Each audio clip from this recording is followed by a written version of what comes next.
Okay, we're now recording.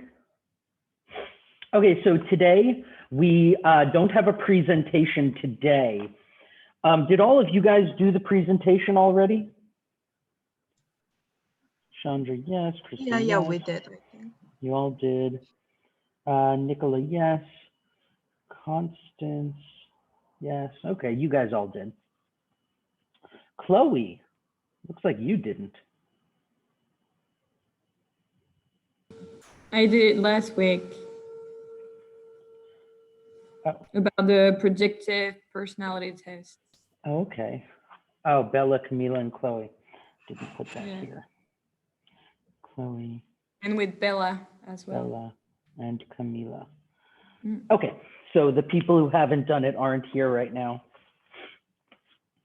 So, okay, let's keep going. What we're going to do today is we are going to finish talking about training, and we'll get into performance and talent management. And I don't think we'll actually finish that.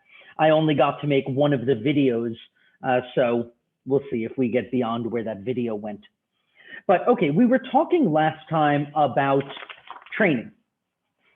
So let me just pull up that PPT.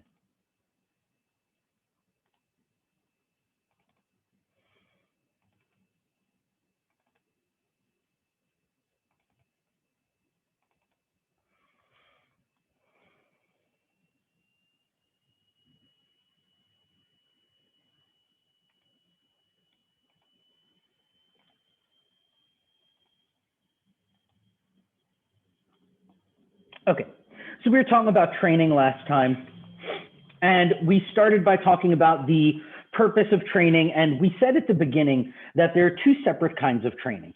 There's the training that happens right when you come into the company, and there's the training that happens once you're already working for the company. Anybody remember what is the kind when you just come into the company? Orientation. Orientation, good. So orientation, and it also has another name, which is onboarding. So orientation or onboarding, we talked about having 4 key purposes, right? To make the employee feel welcome, to give basic information such as rules, policies, procedures, to explain the culture and the history of the organization, and to begin the socialization process. What does that mean? Christine, do you remember, what does the socialization process mean? So, to just like get to know everyone and know about, to get to know everyone and. Well, I feel like that's a little bit more number 1, is to get to know everyone, right? That's to, to feel welcome. You want to get to know everybody. That is important. Socialization is a little bit different. Socialization is really about attitudes, expectations, and behavior. It's not about knowing the history or knowing the culture. It's about understanding what behavior is expected of you. Really, the key word here is expectation or expect.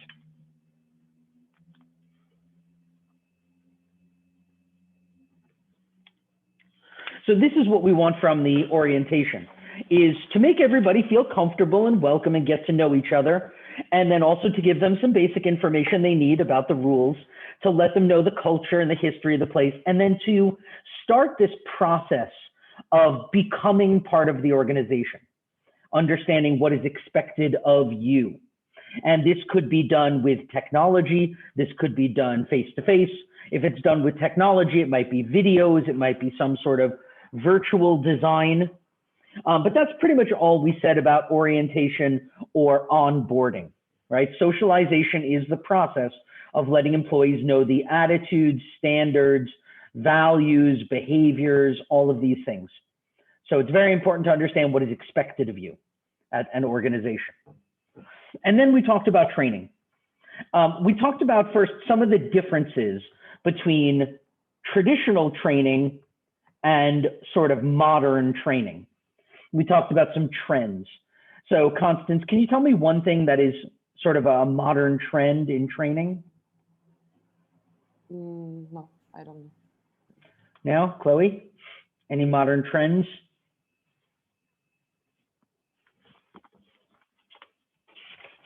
No, I don't know.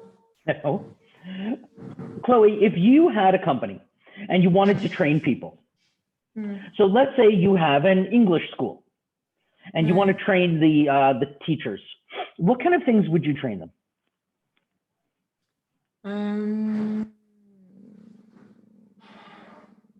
I think it depends on my background a bit. You're a manager of an English school. Your background is you went to CIP, you graduated, you became manager of Disney English or EF.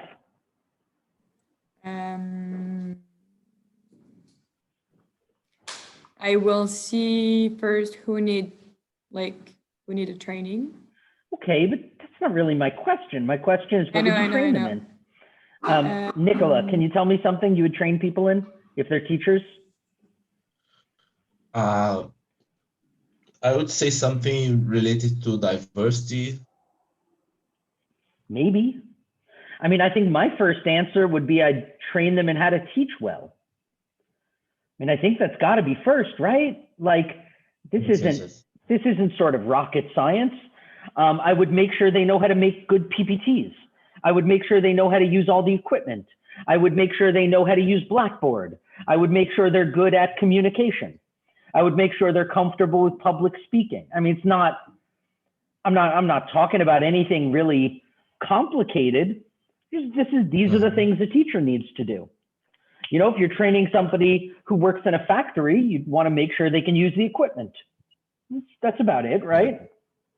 Definitely. If you're training people who are managers, let's say you're giving a training for managers. Chloe, what's something you might want to train a manager in?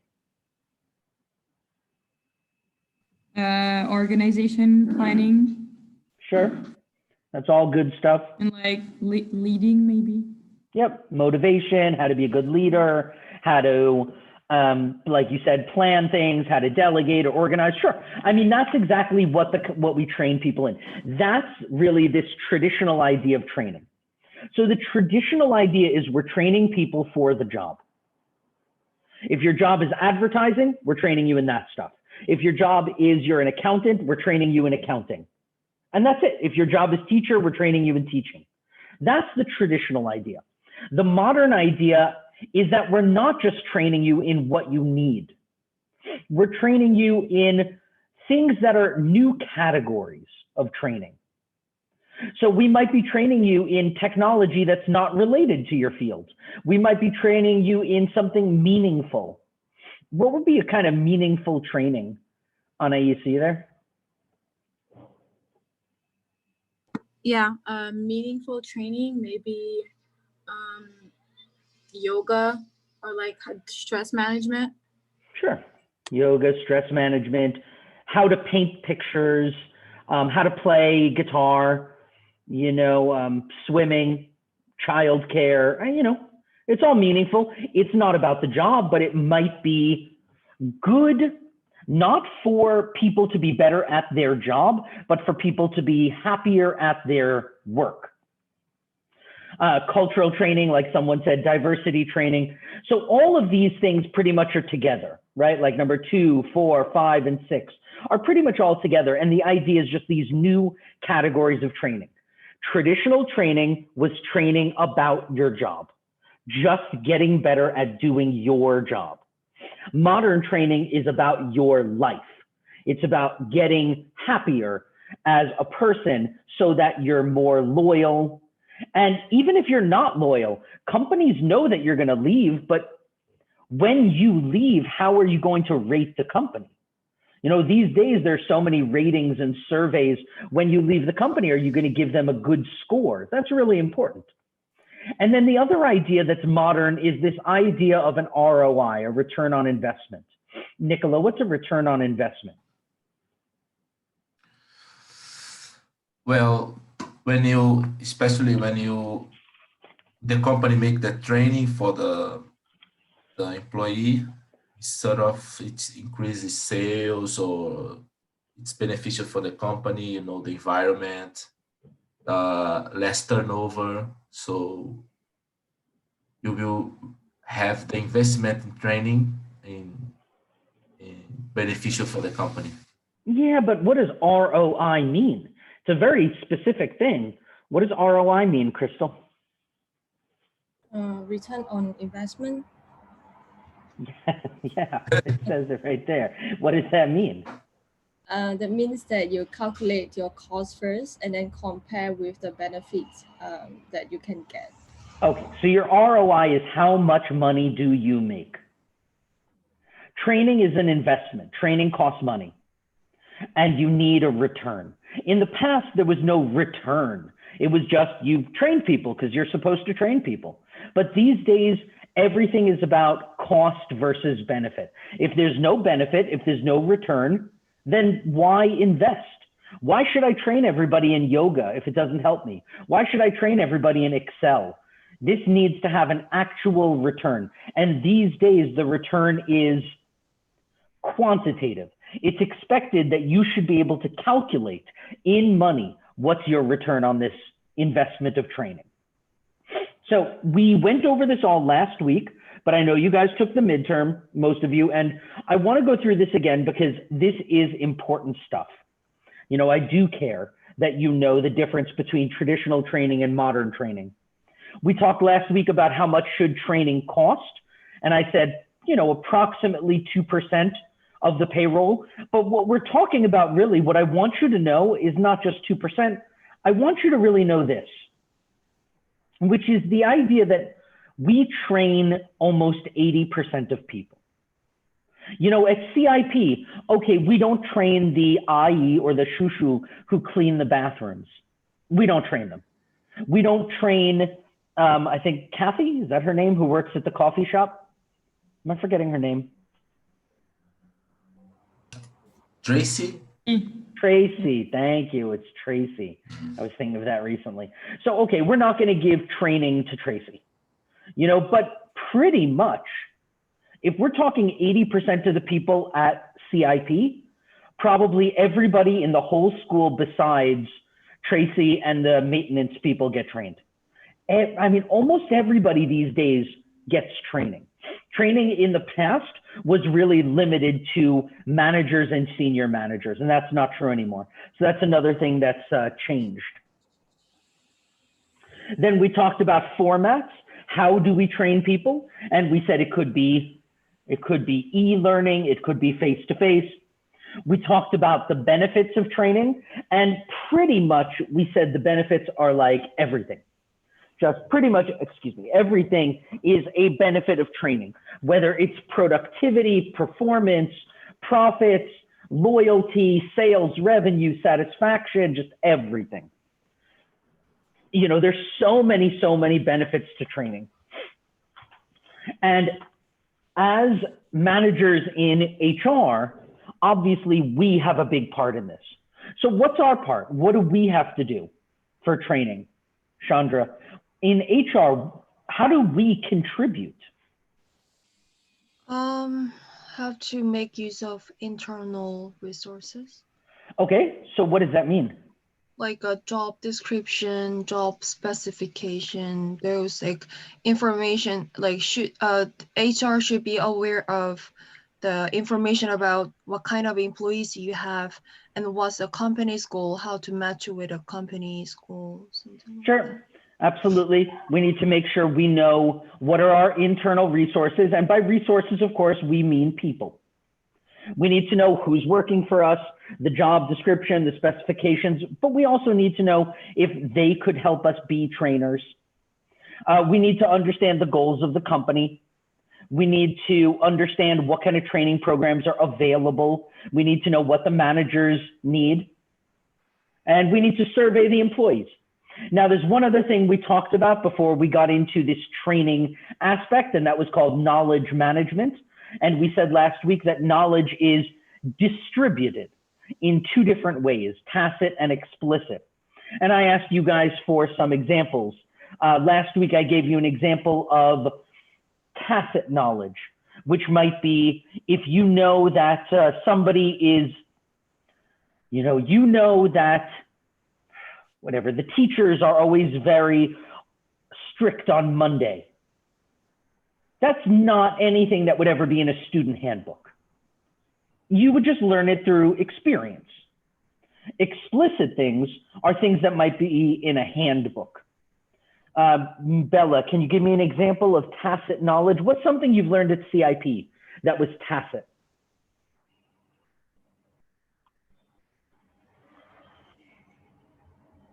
Bella, you there?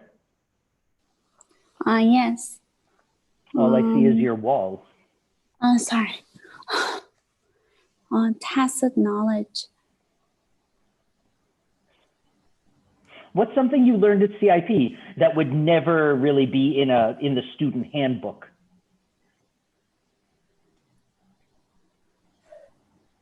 Well, something about, for example, I learned that you like, I'm not sure, something about the teachers or. No, it doesn't have to be about the teachers. What about anybody else? Anybody can tell me something they learned at CIP that was tacit? Something you learned from experience?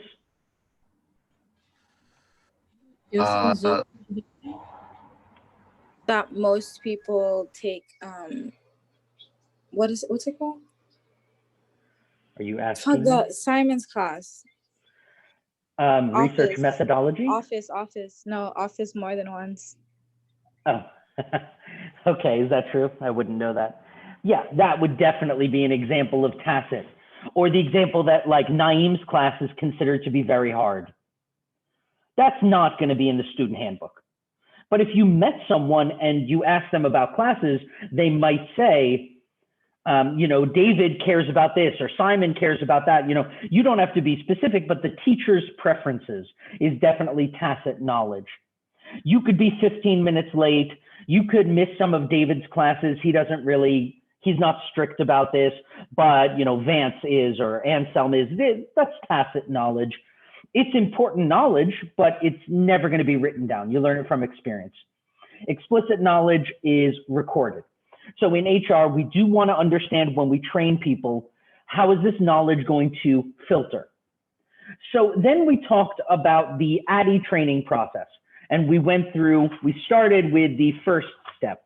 And that's pretty much where we stopped last week, was just finishing up the first step. And I gave you the first of what I said are 4 questions. So let's pick up there. So the Addi training process is this sort of 5-step model for creating a training. And I had told you that your homework when we finish this will be to create a training. So probably that'll be your homework for this week. I'll ask you to create a personal training using this.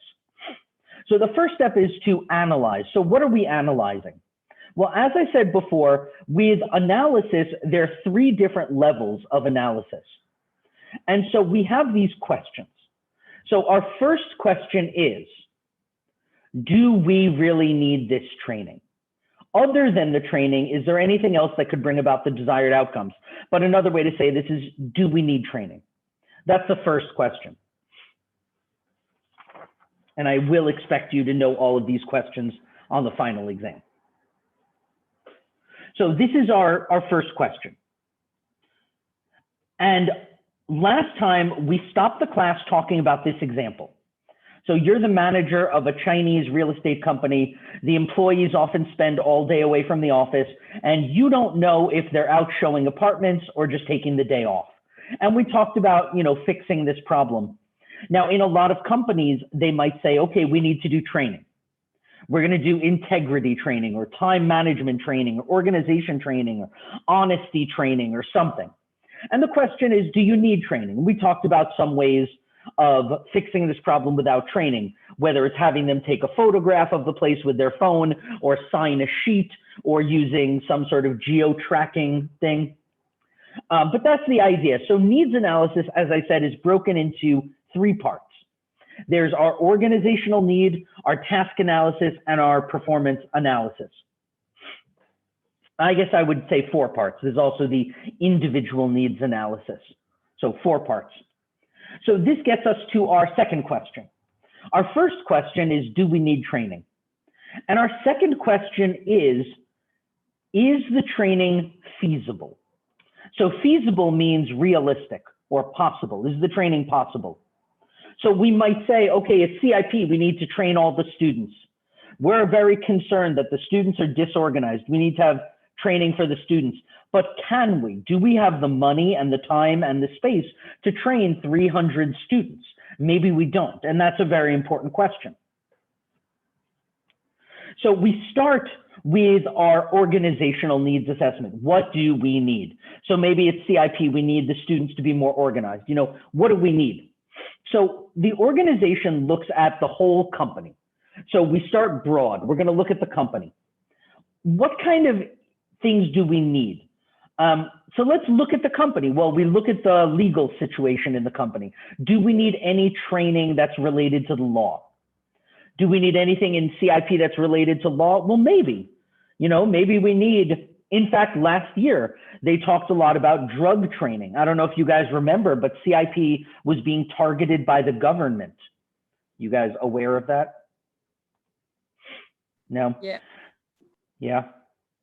So last year, there, for some reason, somebody, I don't know if they got caught or something, but they were smoking pot. And the Shanghai government kind of decided CIP is a place where a bunch of foreigners are smoking pot. I don't know if they are, but if they are, I'm sure that all the international schools are that way. You know, I don't think CIP is any different demographically than Jiaotong or whatever other schools, NYU.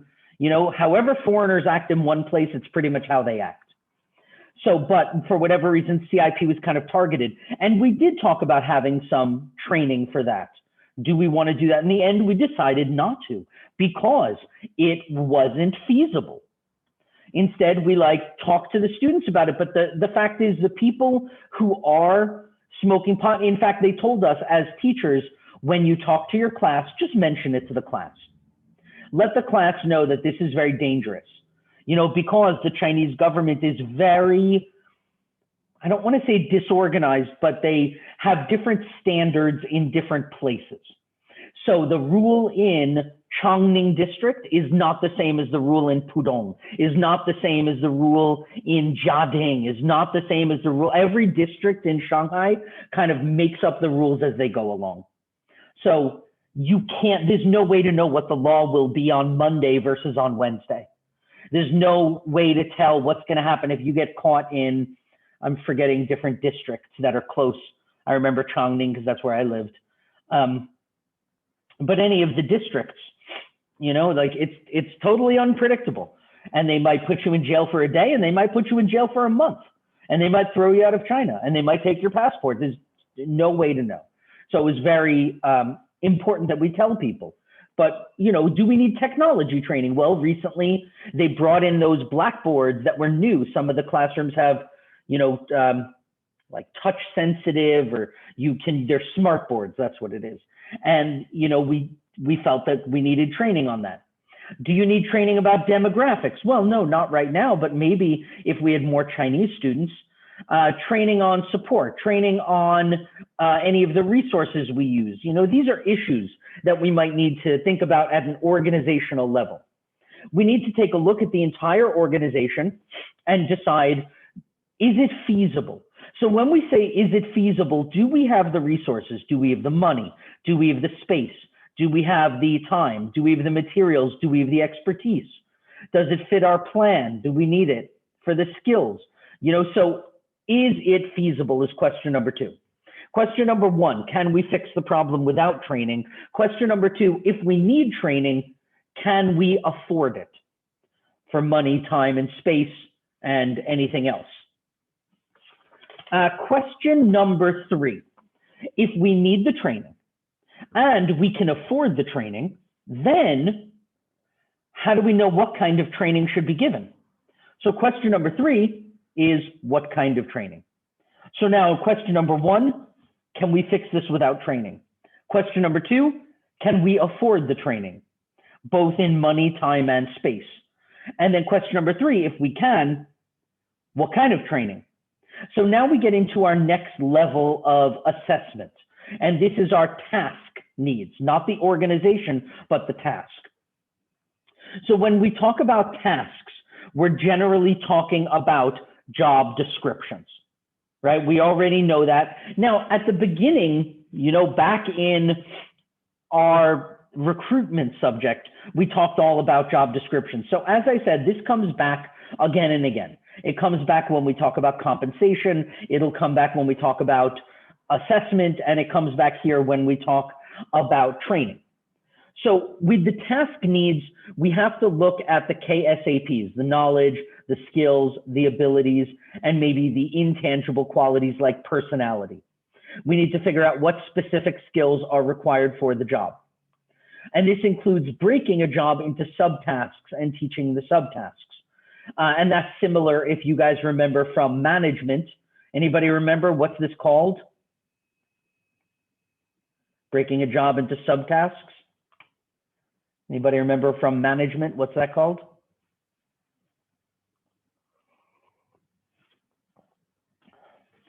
No? Scientific management, standardization, and specialization. Anybody remember the scientist who talked about that? Taylor? Yes, thank you. F.W. Taylor.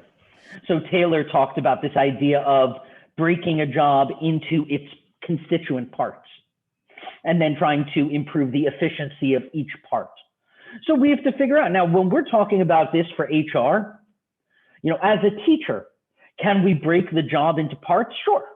One part is writing a PPT. One part is speaking to the class. One part is talking to students in the office. One part is writing exams. One part is grading exams. Sure, there are plenty of parts. Are there parts in marketing or advertising? Sure. In accounting, whatever job there is, there are parts. So part of our task needs analysis is to break the job into parts and then figure out, is there anything here that needs training?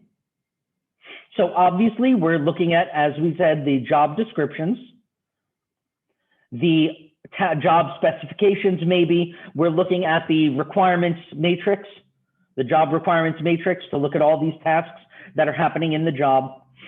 We might also do what we always do, give surveys, give interviews, do observations to try to see if any of these tasks, if there's a gap, right? If there's a skill gap between the tasks that people need to do and what's being done now.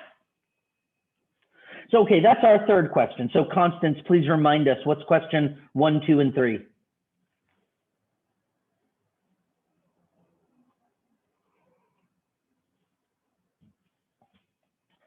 Constance? Yeah, my bad. So first question is, do we need training? Is the training feasible? And what kind of training do we need? Good. The next question, number 4, who should be trained? Who do we train? So now we know that we need training to fix this problem. We know we can afford the training. We know what kind of training from our task needs analysis. Now we have to figure out who's going to be trained. So maybe we figured out some of the tasks that have problems. Like in our university, some of the teachers don't know how to write good PPTs. But it's not everybody, it's just some of the teachers. Maybe we found in our company that some of the employees don't know how to use Excel very well. Okay, so now we give them Excel training, but it's not everybody, it's just some of the employees. So this is our individual needs analysis. So this is our third analysis, right? We had first the organization level, where we're looking at the entire organization, the organizational needs analysis, and we looked at the legal, the technology, the demographics, all of the things that make up the organization. Then we looked at the task analysis to see, are these jobs getting done well? Making PPTs, or using Excel, or using one new technology or a machine. using graphic design effectively, advertising, marketing, engineering, accounting. Now we have to figure out who has the problem. So this is also called a performance analysis. And again, we're talking about this gap between who is having a problem doing this task. And how do we find this out? I mean, again, it's really the same way. We would look at their reviews. We would look at any disciplinary matters. We would have interviews. We would do focus groups. We would give people questionnaires. We'd give people surveys. It's really all the same way to figure out if who needs this training. What's a focus group? What's a focus group? Ethan, what's a focus group? Focus group, I always think of it, you get a collection of strangers all together, and then you have a moderator, someone in contact with what people want to find out, and then you're just asking the group specific questions to kind of gauge their opinion or feelings on a topic. Sure. So in this case, it would be a group of employees. We'd put them together and we would have them, do a project on Excel in front of us, or talk about whether they understand how to use our delegation software, or anything. We're going to focus on one issue with a small group of people. So that's a focus group. We often use it in marketing to test an idea, or to, we might have people watch a TV show and ask them their opinion about it. We might have people try a different drink or a toothpaste or some product and then ask their opinions about it. And that's a focus group. So we find out which individuals need to be trained. We try to find this gap, a performance deficiency. Where is there a problem? And this gets us into question 5. Now, let's say that we have some employees who are really having trouble using our Blackboard software. So, okay, we know that some of the students have complained that the teachers can't all use Blackboard. So, okay, we need to train. And we have to figure out who we're going to train. So we'll interview the teachers. Maybe we'll do a focus group. Maybe we'll do surveys or look at questionnaires or something. And we decide who we should train. And let's say, for example, they need to train me. They discover that I'm not using Blackboard very well. Now, here's question number 5. Is this a problem where I can't use Blackboard, or is it a problem where I won't use Blackboard? Because if the problem is that I won't, then giving me training isn't going to fix the problem. Not this kind of training. We need to know, are we going to fix this deficiency, this problem, through training? But maybe training is not the right way. Maybe we actually need to, for example, transfer the employee or pay the employee more or less. Maybe I don't care about Blackboard because I'm angry that I didn't get a bonus this year. Maybe that's the problem. So you could give me all the training in the world, it's not going to change anything. So, and this is question number 5, is the problem a lack of training or a lack of motivation? That's really the question here. Now we have our 5 questions about training. Do we need training? Can we fix the problem without it? Is it feasible? Can we afford it?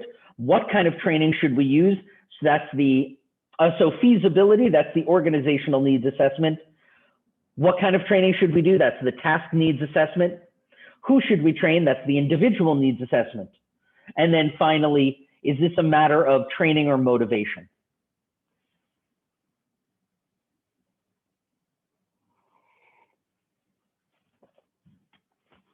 Okay, so that is the first step of planning training. Now, we have all of these questions and steps because generally, if you're a trainer, you're going into companies and you're asking them, what do you need training on? Right? So let's say that you train on communication or you train on cultural issues. You still need to sit down with the company and talk to them about what their problems are. And if you work in HR, then you need to be aware of all these issues when you design your own training or when you hire people. Next steps.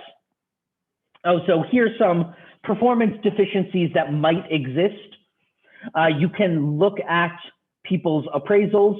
You can look at their computer performance data, their productivity, their profitability, their effectiveness, their efficiency. You can do interviews. You can give tests. You can give surveys. You can look at their diaries. I mean, all the same things we always do. Next step is to design and develop. So now we know what kind of training we need. We know who we're going to train. Now we need to design it. Our first question here is going to be, is our training directed versus non-directed? So directed training is, another word for directed might be specific. So if we're teaching somebody how to use Excel, that's directed. That's a very specific task. If we're teaching people how to use Blackboard or any software, how to post on Instagram, that would be a really good thing for us to teach the teachers, is how to use Instagram or all these other things. You know, we're always looking for students outside China. And Roland is our new social media guy. So maybe we should have a specific training on how to post on Instagram or something. We were just talking about that at the last teachers meeting, in fact. How can we increase our social media presence? So what I'm going to do is I'm going to do David's 10-day challenges. I'll have a bunch of 10-day challenges that I'll do with students, and then we'll discuss them. Things like just like writing or exercise or meditation, or, you know, different things that I'll bring in some evidence to show that something is good. You know, don't drink coffee for 5 days, or drink, you know, wake up in the morning and do a certain behavior before you do anything else, like different directed challenges. So those are specific tasks.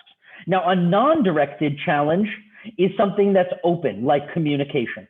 There is no specific way to communicate. Now, coaching, for example, could be directed. Because coaching, and you guys probably, I don't know, has anybody here studied coaching? Coaching is specific. Coaching is not just about, you know, listening to people or giving advice. Coaching is an actual technique. The word coaching is a specific kind of guidance, a specific kind of mentoring, which I think we talk about a little later in this subject, actually, when we get to the end. Yeah, we talk about coaching later, so I'll save that for then. So some examples of directed, SDL. So SDL is, you have a goal. Like, for example, you want to achieve to pass this test on Excel, or to pass this test for your accounting degree, or to pass this, you know, any sort of test, or to use Blackboard or something. And then maybe you have a facilitator like me, somebody who helps you, and it's done by e-learning. You could even say that our class is a little bit like SDL, because we have students who just watch these videos. You could also call this prescriptive learning. There's information processing. That's what we're doing now. We have a lecture with questions during and after. So what we're doing here, this class, is information processing. And there's also simulation, which we don't really do too much. We should probably do some more real situations and role play. So this is when we're designing our training. Before we can develop it, we just need to design, first of all, is this training going to be about a specific skill or not? Because if it's not, if it's non-directed training, that's about helping people become more invested in the organization. It could be yoga, it could be painting, it could be cooking. You know, we could offer cooking training, and that would help people to feel more loyalty to the organization, right? Or we could give people something transferable for their employability. What would be a transferable skill? Something that we could teach people even if they're going to leave our company.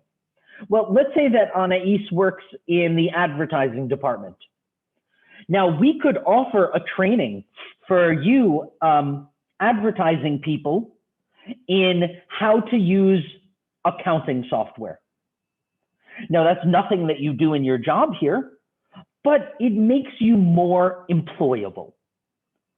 We could give you classes in Spanish or French, and that would make you more employable. It's not about your job here, but it's this idea that we can't offer you employment for life. We know that.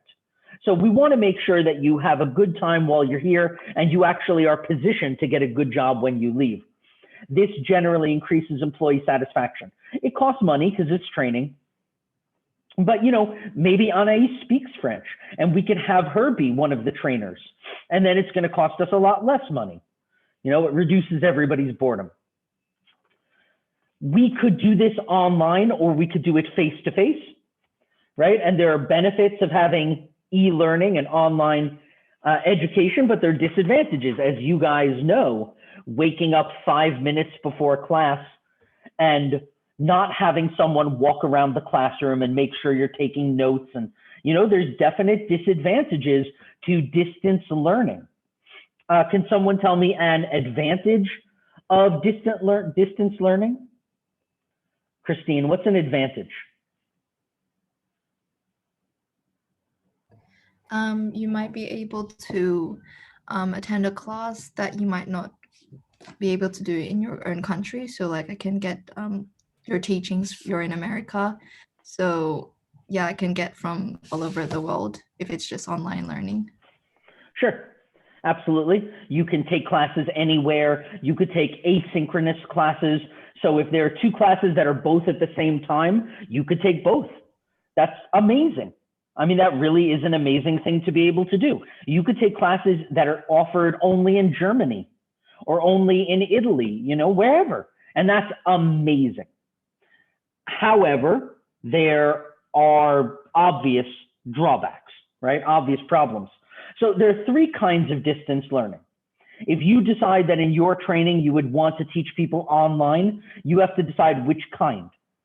So what we're doing right here is called a virtual classroom, right? I'm the instructor and we are interacting in real time. Now, I also did make videos, right? And that's more like a remote classroom. Remote classroom is when it's done over video, but the comments and the questions are transmitted to the instructor. And in anytime classroom, that's where you have all the videos and you just work on your own. So for example, I have 2 students this semester who are taking OB. Now, OB is not even offered this semester, but they need it to graduate. So I just gave them all the videos and said, okay, the midterm will be on this day, the final will be on that day. If you have questions, ask. Now that's an anytime classroom. Do you like that idea? Bella, would you enjoy taking this class in an anytime classroom? Yeah, that is very ideal for me.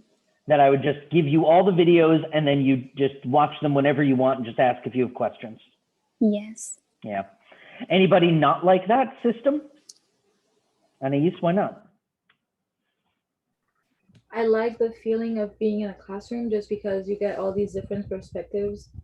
But like, for example, like if someone doesn't understand something, maybe a classmate can explain it better, or like, I don't know, just having conversations with my classmates.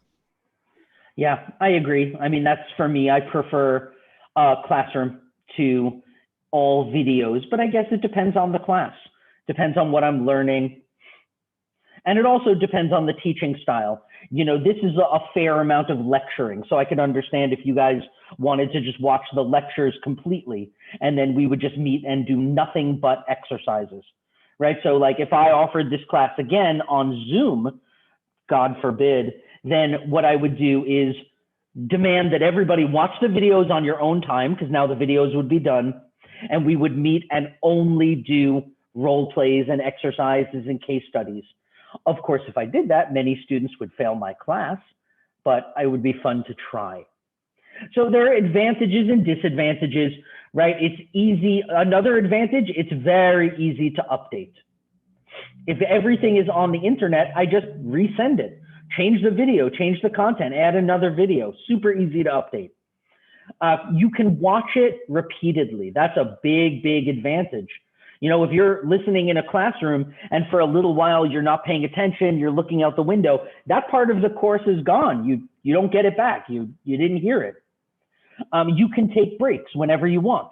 You know, you can watch part of the class and then take a break and watch the rest. Those are very, very big advantages.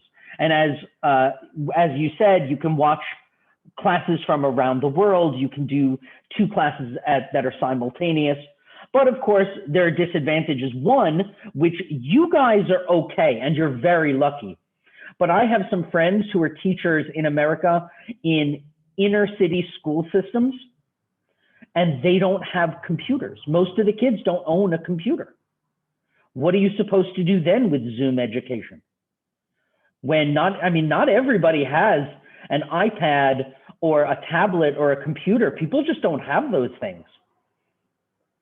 Other people hate sitting in front of a computer. They just hate watching a screen, or it gives them a headache. That's a real problem. And it does have higher dropout rates. Even in my classes, the numbers that have dropped out are way higher than normal. And it's not suitable for every topic. You know, I teach theater on Zoom, and a lot of people can't imagine doing theater on Zoom. There are a lot of things, but like I was talking to a teacher here recently, and she teaches dance.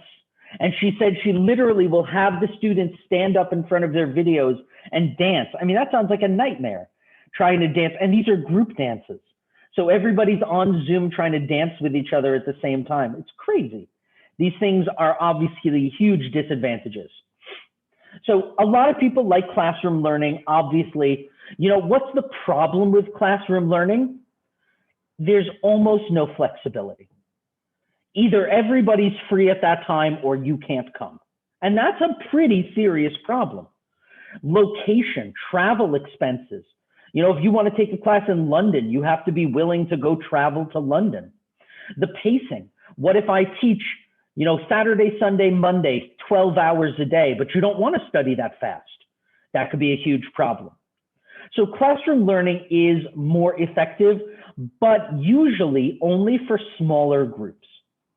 So one thing that universities are discovering now is, and they're interesting reports. I mean, I'm sure you guys aren't really spending your time on EBSCOhost, just looking at articles, but that's something maybe a teacher does more. But there are interesting reports right now that in universities that have like 200-person classes, you know, biology 101, chemistry 101, psychology 101, all of these big sociology 101. Those classes sometimes could have 200 to 300 students. There's actually no benefit really to having it be face-to-face. It takes up a huge amount of space. Lots of students can't make it at that time. The professor can't talk to everybody individually anyway. You can't put people in groups if there's 200 or 300 people. So in the future, it's likely that many of those classes will continue to be Zoom, like maybe forever. Because, you know, if you're in the back of a 300-person room, you can barely, it's like watching a rock concert. You can barely see the professor and the whiteboard. You know, so it's actually way better to be talking to the professor really face-to-face, and you can raise your hand on the internet. And, you know, obviously you guys haven't really taken those kind of classes. I didn't either. My college was very, very small. So, okay, we figured out in designing our training if we want it to be directed or non-directed. Please remind me what that means, Chloe. What's directed or non-directed? Directed, it means that it's specific, and non-directed, it means it's more broad. Yeah, I mean, you could say that it's more broad. I guess what I would say is directed is about the job, and non-directed is about your life. Oh, okay. So when I say specific, it's like a specific skill for work, learning Excel, learning Blackboard, giving good presentations. Those are all specific. Painting or dance or yoga, or, I mean, that's meaningful, but it's not about the job. And so that's non-directed. And then we decide, that's our first thing. We decide if it's directed or non-directed. Our second issue is this going to be distance or face-to-face? That's our second issue. Now, I know a bunch of people now, especially in China, who have started doing all distance learning. Are you guys familiar with like Coursera or Khan Academy? Khan Academy is free, but I have a bunch of friends who put up classes on Coursera in China that they used to do it only face-to-face. And now they created their training. They always did it face to face. And now they put it on Coursera and people can take their class for less money, or their training for less money, but they get more people. So I know a lot of people who've started to do that. Okay, next thing. So third step of how to develop our training is, what is our instructional objective? So we need to have a very, very clear outcome. You can't do a training. You can't do a training just based on, I want to teach people about American culture. Why? What do you want people to get as a result of the training? And you really can't say, I want them to learn more about American culture. That's not a real result. If you're training people in how to use Excel, you can't just say, I want them to use Excel better. That doesn't mean anything. Training actually has to have a very measurable objective. And the objective or the outcome needs to be related to the organization. So if I said I do yoga training and I come to meet Yi-Ling, I said, Yi-Ling, my name is David, I do yoga training, I'd like you guys to hire me.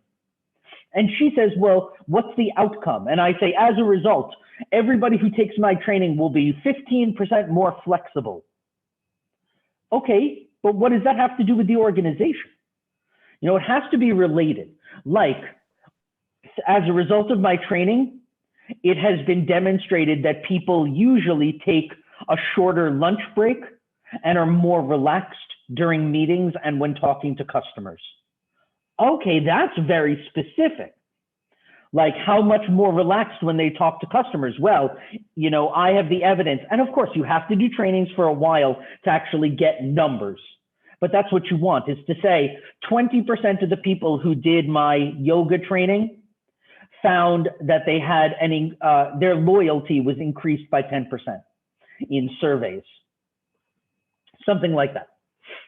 So this gives a focus for the trainer because you know what you're trying to achieve, and it gives the company some sort of benchmark to evaluate whether this training was a success. So we need these two sides. You as a trainer need to know what you're trying to achieve, and the organization needs to know if you achieved it. What does success mean?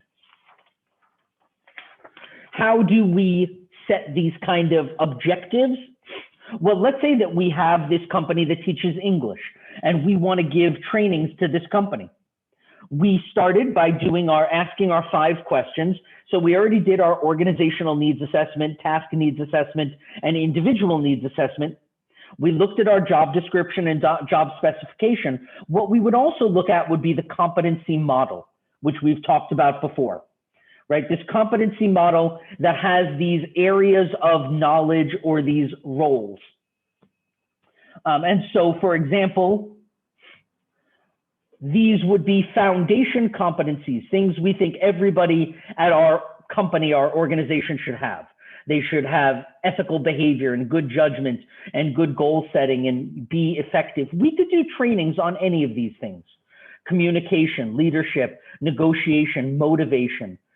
Any of these we could do trainings on. Using HR systems, analyzing financial statements, managing with vendors or customers. We look at our job description to see what is the gap between what people should be doing and what they are doing. But then we also look at the competency model to see, in this job or this position, what kind of skills and abilities does everybody need?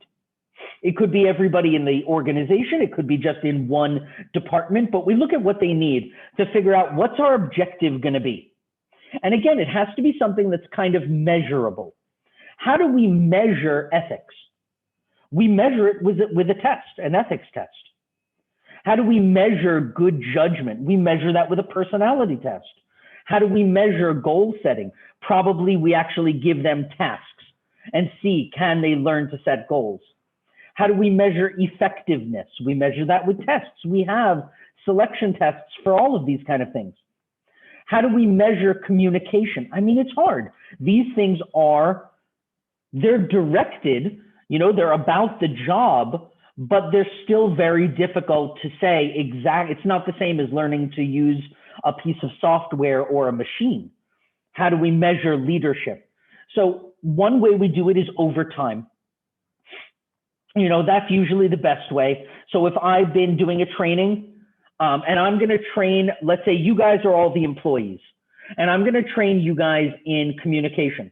Well, probably we do the training today, and then in 3 months, I would look at the numbers, ask all the customers to give you guys a rating, give the customers a survey. They discuss if you've been communicating effectively. Maybe I have interviews with you guys, and I'm going to do that every 3 months or 6 months, and over time, we'll try to figure out if it was effective. Now, it does take time to learn this stuff. One other thing we need to do when we're designing. So we look at directed versus non-directed. We look at distance learning or in-class learning. We look at what is the objective. And then finally, we look at, can we create a good environment for learning?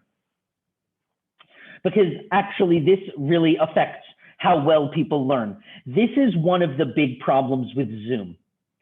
So when you guys come to school, there's so much psychologically. Does anybody remember, what was it called? It wasn't the obedience study, Ash's conformity study. Anybody remember Ash's? Oh no, I am thinking of the obedience study, where people were told to shock someone else. I don't remember who did the obedience study. Nicola, you remember the obedience study? This is the Milgram experiment, the electroshock. Milgram, yes. We just talked about it yesterday in psychology. In which class? Business of psychology. Oh, great. Okay, so that's a good example. Now, one of the things about that Milgram test, I don't know if everybody's familiar with it. Nicola, can you give us like a 30-second explanation? 30 seconds, I cannot. Anais, give me a 30-second explanation. Better than me.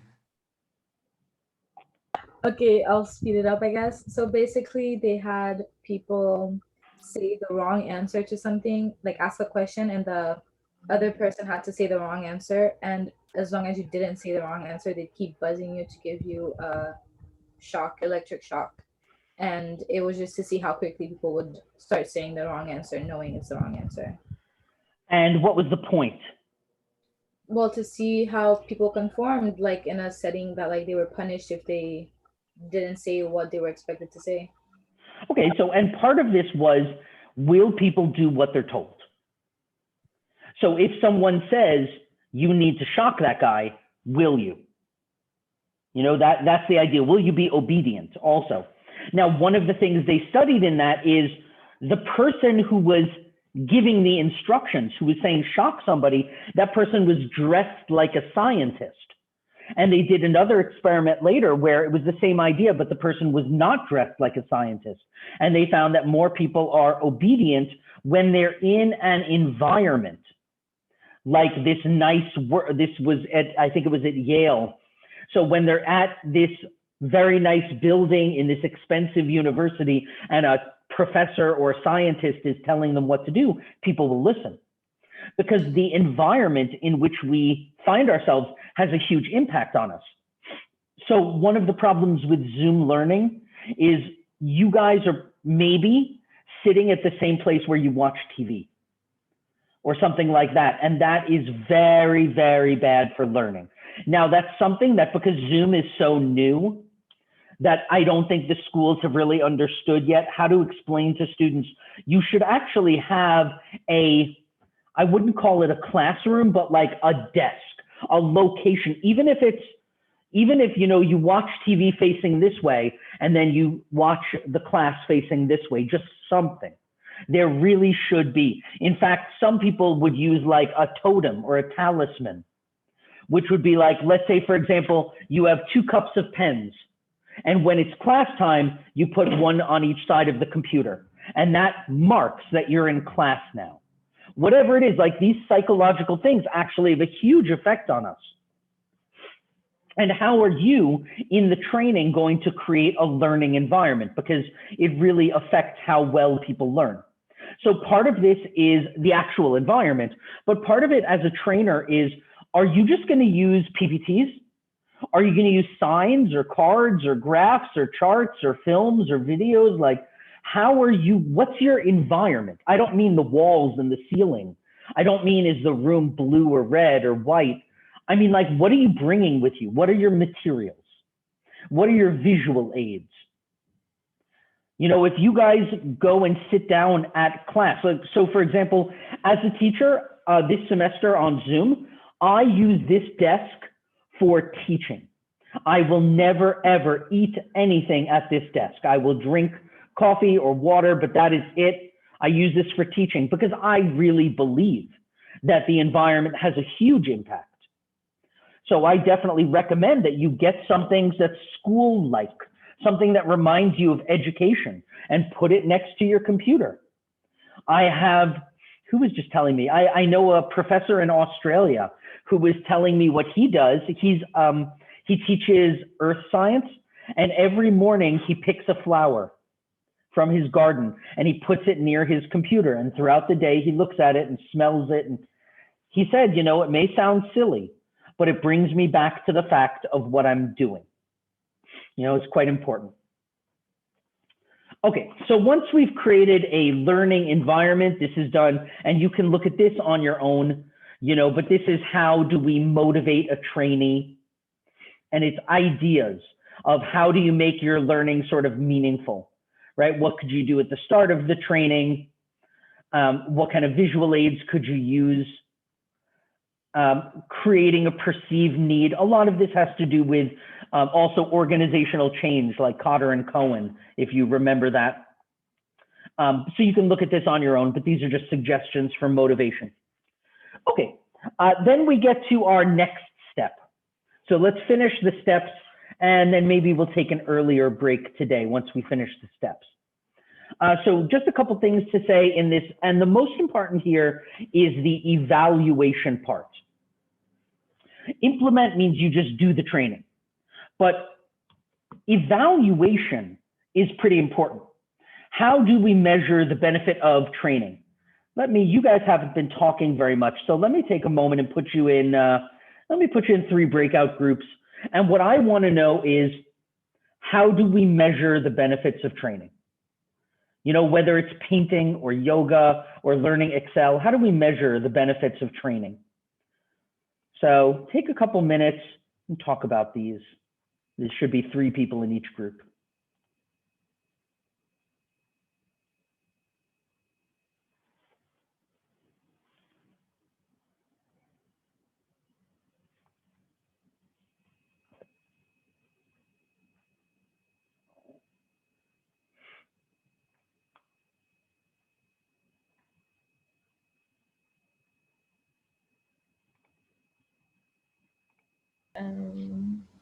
Okay, let's say like dance, for example. Dance, okay.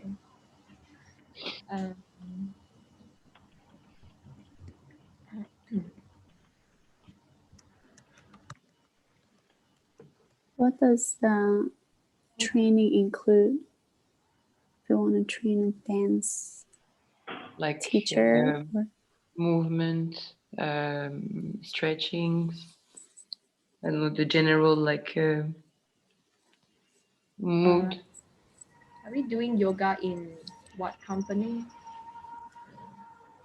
it's Evaluate, like, how is this training? You could check the training against maybe their results, like from their work progress, and then a month, 2 months, 6 months, year.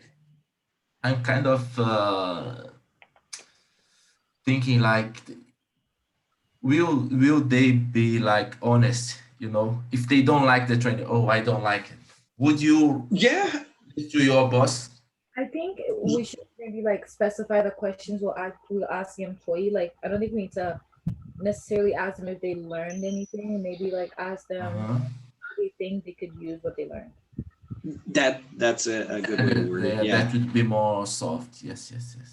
Right. And I think that also kind of ties into like kind of like the work environment as well. Like if you're having your employees, if focus groups, I guess, like asking people if they if there is benefit do some trainings and things like Yeah, that. like satisfaction. We can ask their satisfaction. Yeah. And like maybe about their feeling, like somehow if they feel more comfortable by doing some stuff, or Yeah. if they feel like they improve on it on something else, or maybe something like that. Not sure that is really like measurement, but maybe it can work. Yeah. Yeah. I think surveys, all those feedback things would be good. Yeah.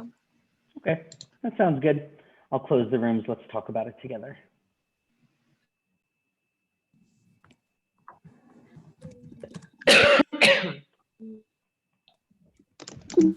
Okay, so some suggestions. I just heard some good ones. Constance, can you tell me a suggestion? Like dense training, like for non-directed type of like training to emphasize like employees like satisfaction at work and well-being. Okay, and how do we measure some sort of tangible benefits? I mean, dance sounds like fun. Like, for example, if the employee had I don't know, the impression of a stressful environment before, we could, and it will of course like affect their performance, we could over months judge if the stress level like decreased. Okay, so one very common reason to train people is to reduce stress, especially these days. There's so much stress in the world. But how do we measure a reduction of stress? Any thoughts, anybody? How do we measure a reduction of stress? Through doctors, maybe? Maybe. I mean, you're talking something like blood pressure. Or you can earn some tests and everything. Like before the training, the doctor is establishing like your stress level. And then it's possible. Like with surveys, or like maybe individual like interview or focus group to ask like now how they like feeling. I think that's possible too. Just to simply ask people, what's your stress level on a scale of 1 to 10 today? I think that's possible as well. Any other thoughts on how we measure something besides stress? How we measure benefits of a training? Crystal, how do we measure benefits of a training?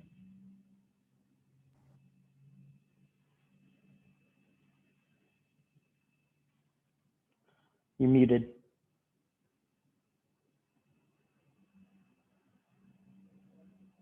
You are, yeah. Oh, okay, sorry. Yeah, I would say do a employee survey also. Like before and after the training, what are the differences? See the score went up or not. Okay, sure.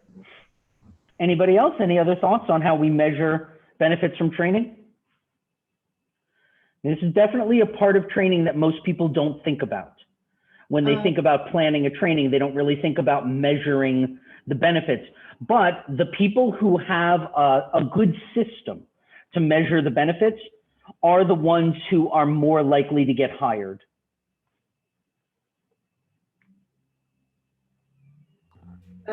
We could compare between groups of people who haven't taken the training and people who have taken the training to see what kind of benefits they have, if they're more productive, anything like that. So what we would be measuring there would be productivity.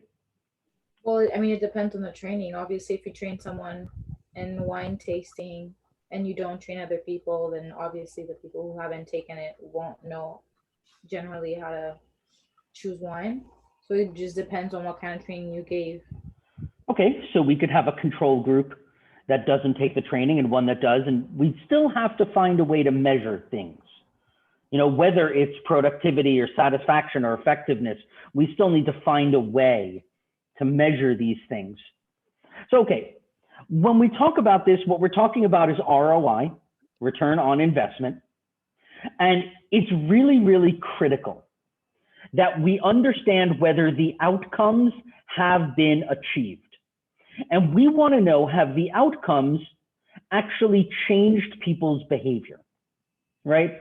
So what we're talking about here is called training transfer. And training transfer is, have they learned something in the training that then transferred to their job? We could teach you things in training about, painting or yoga or using Excel or Blackboard or communication or leadership, but learning something and using something are not the same thing.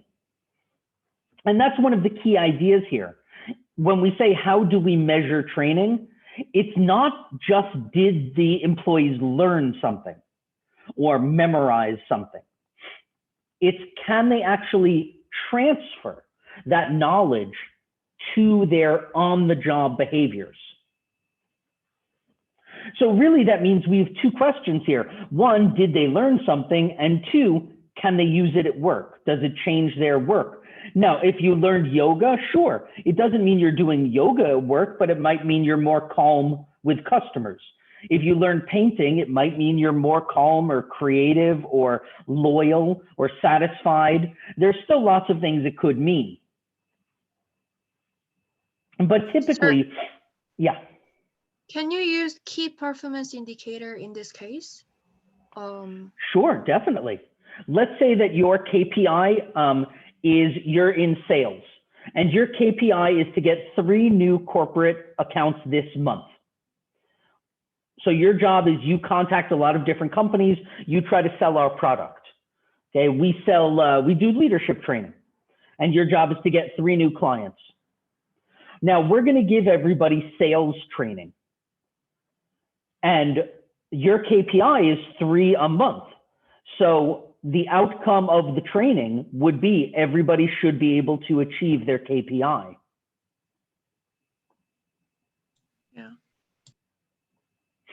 Or your KPI is that when we survey the customers, you get an 80% satisfaction rating, and we're going to give everybody yoga training. And we believe that yoga training will help with customer satisfaction, because people will be more calm, because we're going to do the yoga training in the morning for 10 minutes before you get on the phone. This isn't like a weekend thing. This is just 10 minutes yoga every morning for anybody who wants to come. And we have a group that trains for 10 minutes in the morning. And if it helps you achieve your KPI, then we've met the outcome. And that would be a great benefit for the trainer. So the most successful evaluation methods are about the outcome. And when we say outcome, as Bella said, KPI is a great way to think about it. So have the trainees learned what you wanted to teach them? And then have they applied that towards improved job performance? So they may have learned the lesson, but have they also applied the lesson?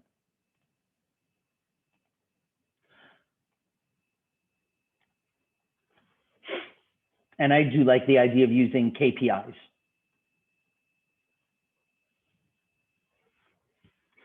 As I heard one of the groups talking about doing this as a continuous process, giving people these surveys or observations or questionnaires, every month or every 3 months or every 6 months, to make sure that the training was effective over time. So let's talk about how we design this 3-month or 6-month or yearly, what we would call an evaluation study. So do we want to use a controlled experiment? That's one question. The controlled experiment is where you have 2 groups, a trained group and an untrained group. And we could do that. It takes a little longer, but we can definitely do a controlled group and an uncontrolled group, and that would, or trained and untrained. That would help us understand if the training was beneficial.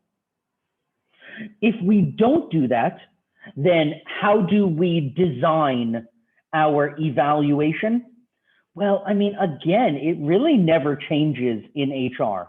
We design it with questionnaires, we do multiple choice, we do observations, we do interviews. It's always, this is how we find things out.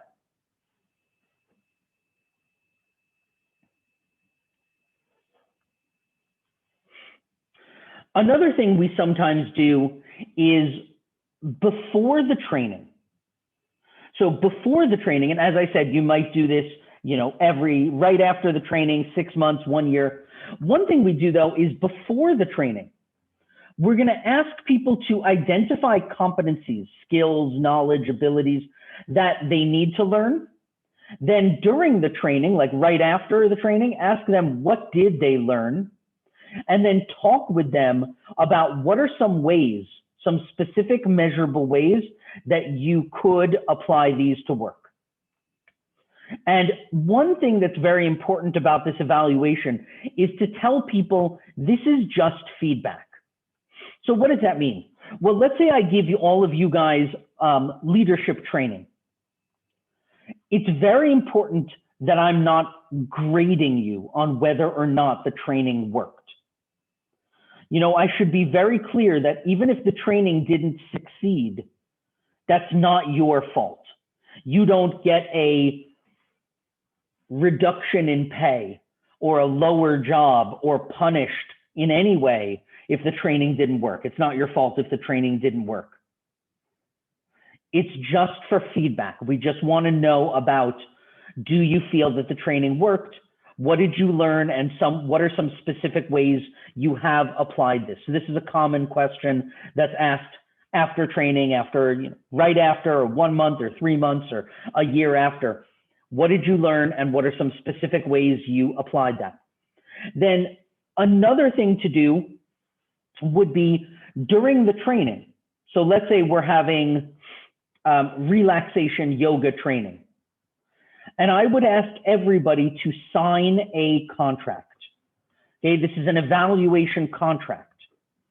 And the contract says, together as a group, let's identify 3 to 6 specific competencies that you learned, and let's make a commitment that you're going to do these on the job. And the benefit of this is that you anticipate, and then you can renew this contract every 2 to 3 months. But let's say that we have a yoga training, and we would talk to everybody, okay, what did you learn? Well, I learned how to breathe and just calm myself down. I learned that when I'm feeling very tense, I should stand up and do these little exercises. I learned that before I come back from lunch, I should quietly meditate for 5 minutes, whatever will identify. And then everybody makes a commitment and you actually sign your name. Now, what happens if you break the contract? Nothing. The reason for having a contract is not to punish people. Training is never about punishing people. We're not trying to punish people. We're just trying to get people to be more likely to follow the training. Why, if someone signs a contract, Chloe, if someone signs a contract, why would they be more likely to do it, even if there's no punishment? Because maybe in their mind, they have like a contract, it's kind of official. So maybe psychologically, they might think that they have to do it. Sure. It's that's a very good explanation. It's psychological. When people agree to a contract, they feel pressure to do it, or else they suffer cognitive dissonance because they agreed to do something and then they're not doing it. So we already did our skill gap analysis, right? We did that before training. We did an assessment of their KSAPs, their competencies, the competency model. We know what objectives we wanted to achieve, and we know who had the skill gap. Then after the training, after 6 months or 1 year, we're gonna adjust this and make sure that people learned what they were supposed to learn. Now, generally, there are 4 things we're trying to measure with our evaluation. So we said that we can use the controlled experiment, and controlled would be you have one group that's trained and one group that's not trained, or we can typically use a time series experiment. And that just means every month or 3 months or 6 months, you give people a survey. And there are 4 effects that we want to know about. So, here's what we're hoping for, right? Here's our performance, and here are the weeks. And we have before training and after training, and we hope that for each employee, it looks something like this, right? That this is their before the training, their performance, and this is their after training. Obviously, that's what we hope for. So there are 4 things that we're going to measure. One is their reaction. Did they like it? That's very important. If they hated the training, it doesn't really help us that they got better. You know, they need to think it was worthwhile. It doesn't mean they had to have fun, but they did need to think it was worthwhile. Number 2, did they learn what they were supposed to learn, right? Is it a valid training? Number 3, did their job performance actually change? So maybe they learned all the things about Excel, but their jobs didn't get any better at making the spreadsheets, or they learned all of these things about Blackboard, but they don't use it actually. And then finally, were the training objectives achieved? Did we achieve the training objectives? These are kind of the 4 categories of things we're measuring.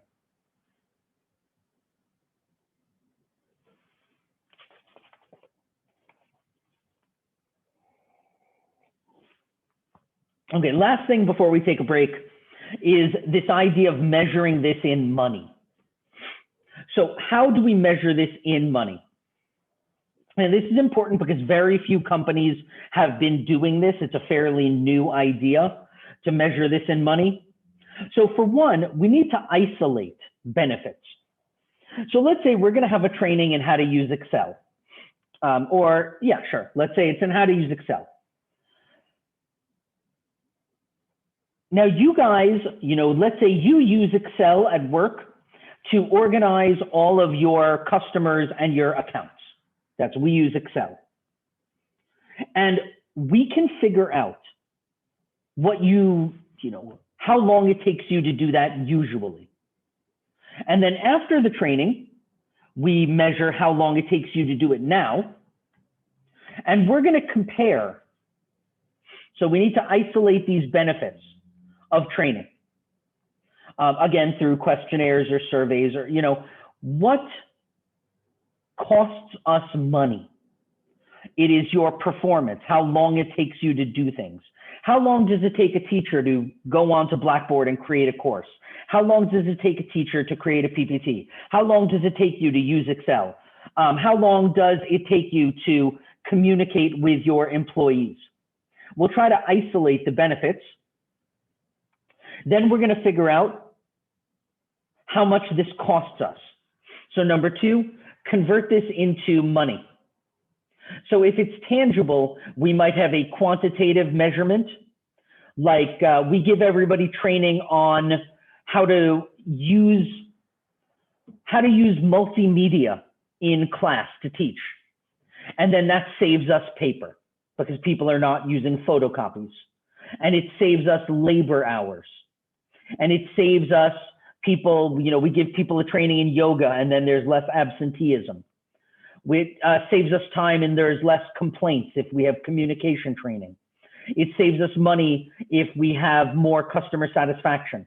All of these are things we can measure in actual dollars. Now, we can't measure, your job satisfaction or your teamwork or your commitment as easily. We can't measure that stuff, but we can measure the tangible benefits pretty easily. Then we look at what's called the fully loaded costs. And the fully loaded costs are how much will the training cost us start to finish? The price for the trainer, the price of the employee's time, the price of the room, the price of any transportation, the price of food and lunch and coffee and, just all of the prices together that it's going to cost us to do this training. And we call that the fully loaded cost.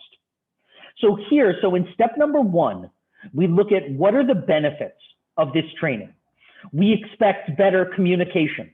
We expect better efficiency. We expect people to be more calm when they're on the phone. What are the benefits? Number 2, we try to measure these benefits into money. You know, how much is this benefit worth in money? It doesn't matter if you're perfect at measuring it, because it can't be measured perfectly. We can't really measure, you know, grievances perfectly, or customer satisfaction, or labor hours, but some measurement is better than no measurement. Then we look at these fully loaded costs. That's the cost of everything, direct and indirect, the cost of people's time and equipment, and the renting the room or bringing people lunch, or any of those costs. And then finally, we just compare the value of the benefit to the cost. And the ROI will be our net program benefit times 100, divided by the total cost. So if the net program benefit is 120,000 and it costs us 100,000, then we would have those two multiplied. The net benefits times 100, so 120,000 times 100, divided by the costs, and then we get our ROI in percentages. So it will give us a 120% improvement. And this is a big thing to be able to say to a company, that I do a training in, you know, American culture. And with my training, I can usually give people a 60% or, you know, 45% or 100% or whatever ROI improvement in customer satisfaction. You know, to be able to really identify what this training brings is very valuable. Okay, let's take a break. Let's take 10 minutes, and we'll come back at around 8:40.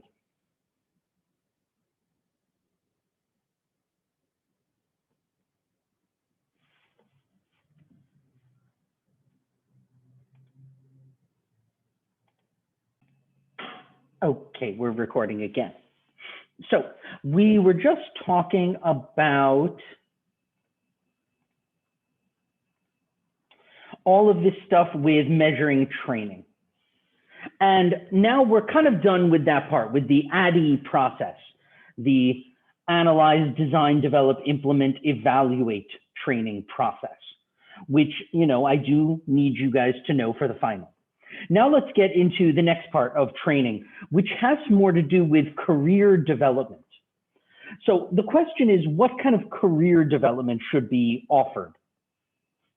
You know, do you think career development would be useful, and what would be useful? Like writing resumes, that would be useful, or practicing job interviews, that might be useful. Can you think of anything else besides writing resumes and practicing job interviews that could be useful? Like something related to psychology? Maybe. What kind of psychology?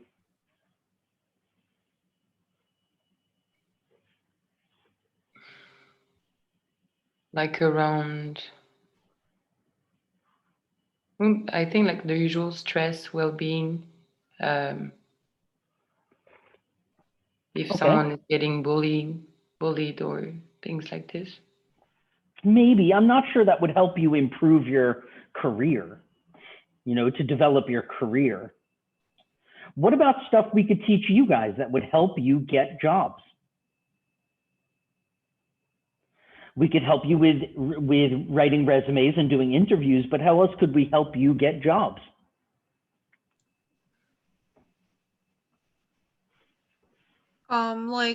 Train some specific skills about how you make a success when you have an interview, like the way of your talk, how to communicate. Sure.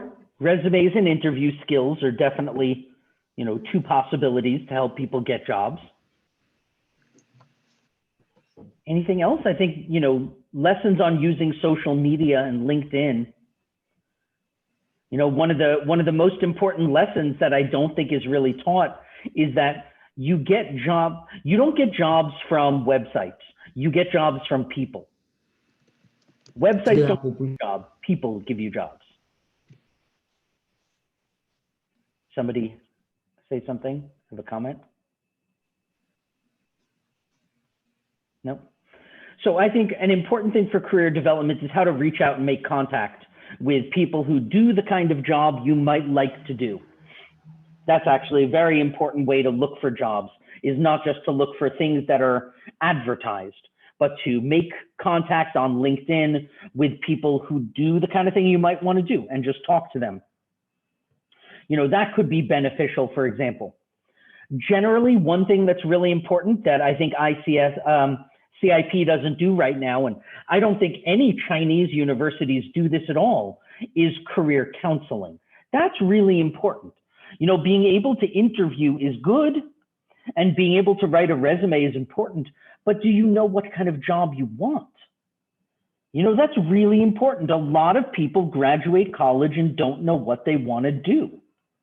Maybe they have an idea, like for me, I graduated and I thought I want to work with China, but that could be anything.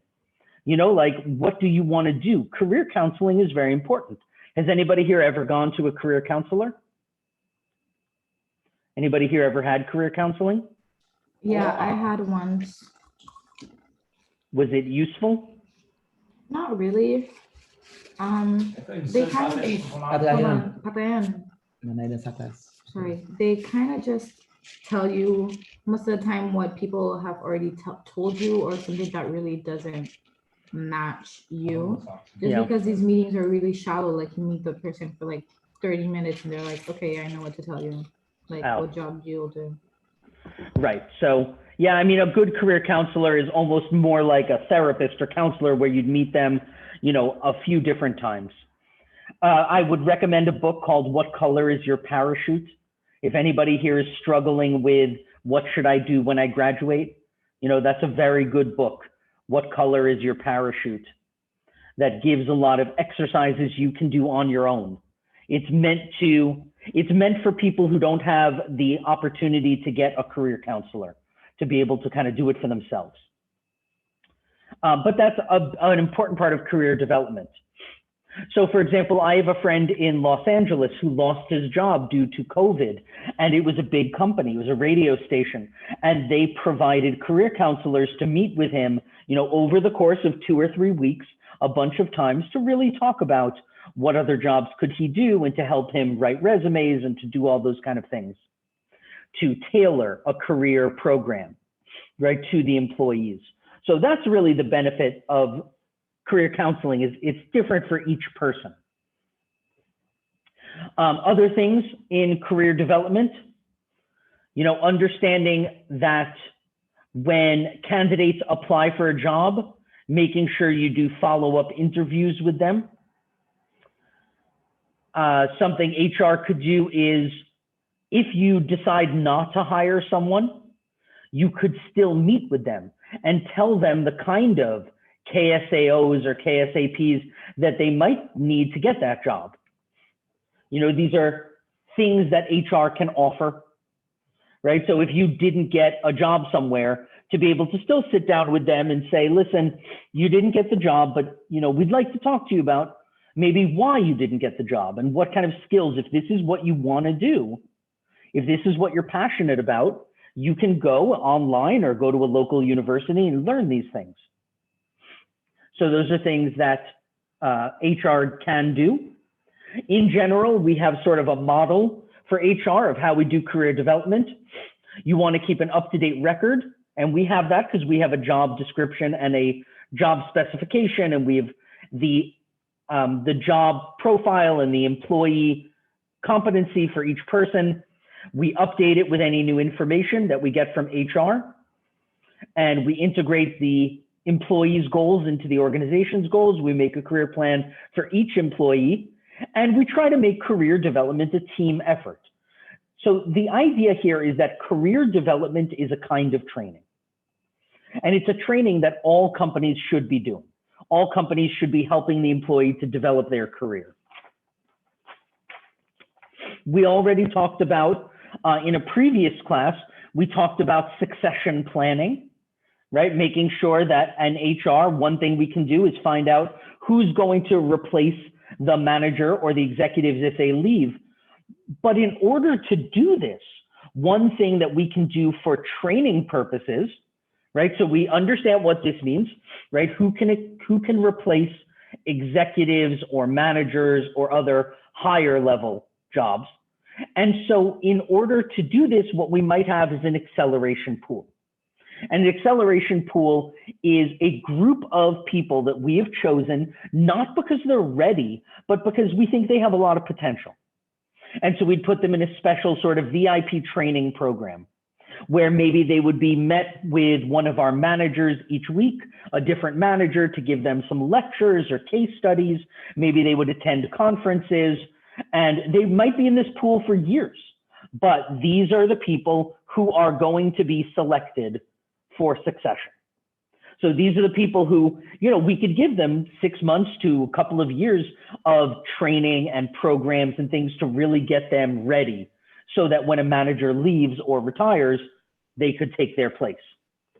Sir, so for the acceleration pool, are there a big merit, like benefit for those specific people? Well, the benefit is that you will get an executive job probably. Okay. Also, the benefit is that these acceleration pools are hard to get into. So it's the same reason to go to a high-ranked university. If you got into one of these pools and then you went for another job and you said, yeah, I worked in Coca-Cola and I was in their, you know, young VP training program, that looks very good on your resume because it means they felt that you had potential. But mostly only big companies have this, right? Like Mostly, because this is a very, I mean, these are modern HR ideas, and small companies, look, if you have 10 employees, you don't need a special pool. You probably don't need this unless you have, you know, 300 to 500 employees. You know, maybe if you have 100 employees, you might have a training pool of, you know, 10, but even that's a lot of people to have in one pool for, you know, that's a tenth of your people. So bigger companies are going to have this. It's one of the things that is a good idea to ask about when you have a job interview, to say, you know, do you guys have, what kind of training do you have? What kind of career development do you have? Do you have an acceleration pool? These are all very educated questions to ask at an interview. The idea of a mentor would be next. And this is where we talk a little about coaching.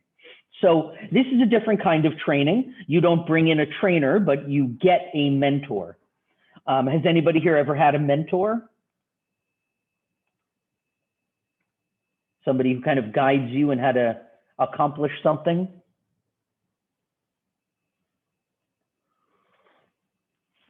It's like an older colleague could be a mentor, or it must be like he is your mentor. Could you like, no, you know what I'm saying? I mean, it could be someone older. It doesn't have to be. It's just someone who gives you advice, knowledge and advice. It's a little more about giving wisdom than somebody who's just teaching you. You know, if I'm teaching you how to use Excel, I'm not your mentor. I'm just your Excel teacher. You know, a mentor is somebody you might call if you have a life problem too, or a work-related problem. You know, I'm really struggling with my relationship with my boss or my coworker or something like that. A mentor might talk to you about that.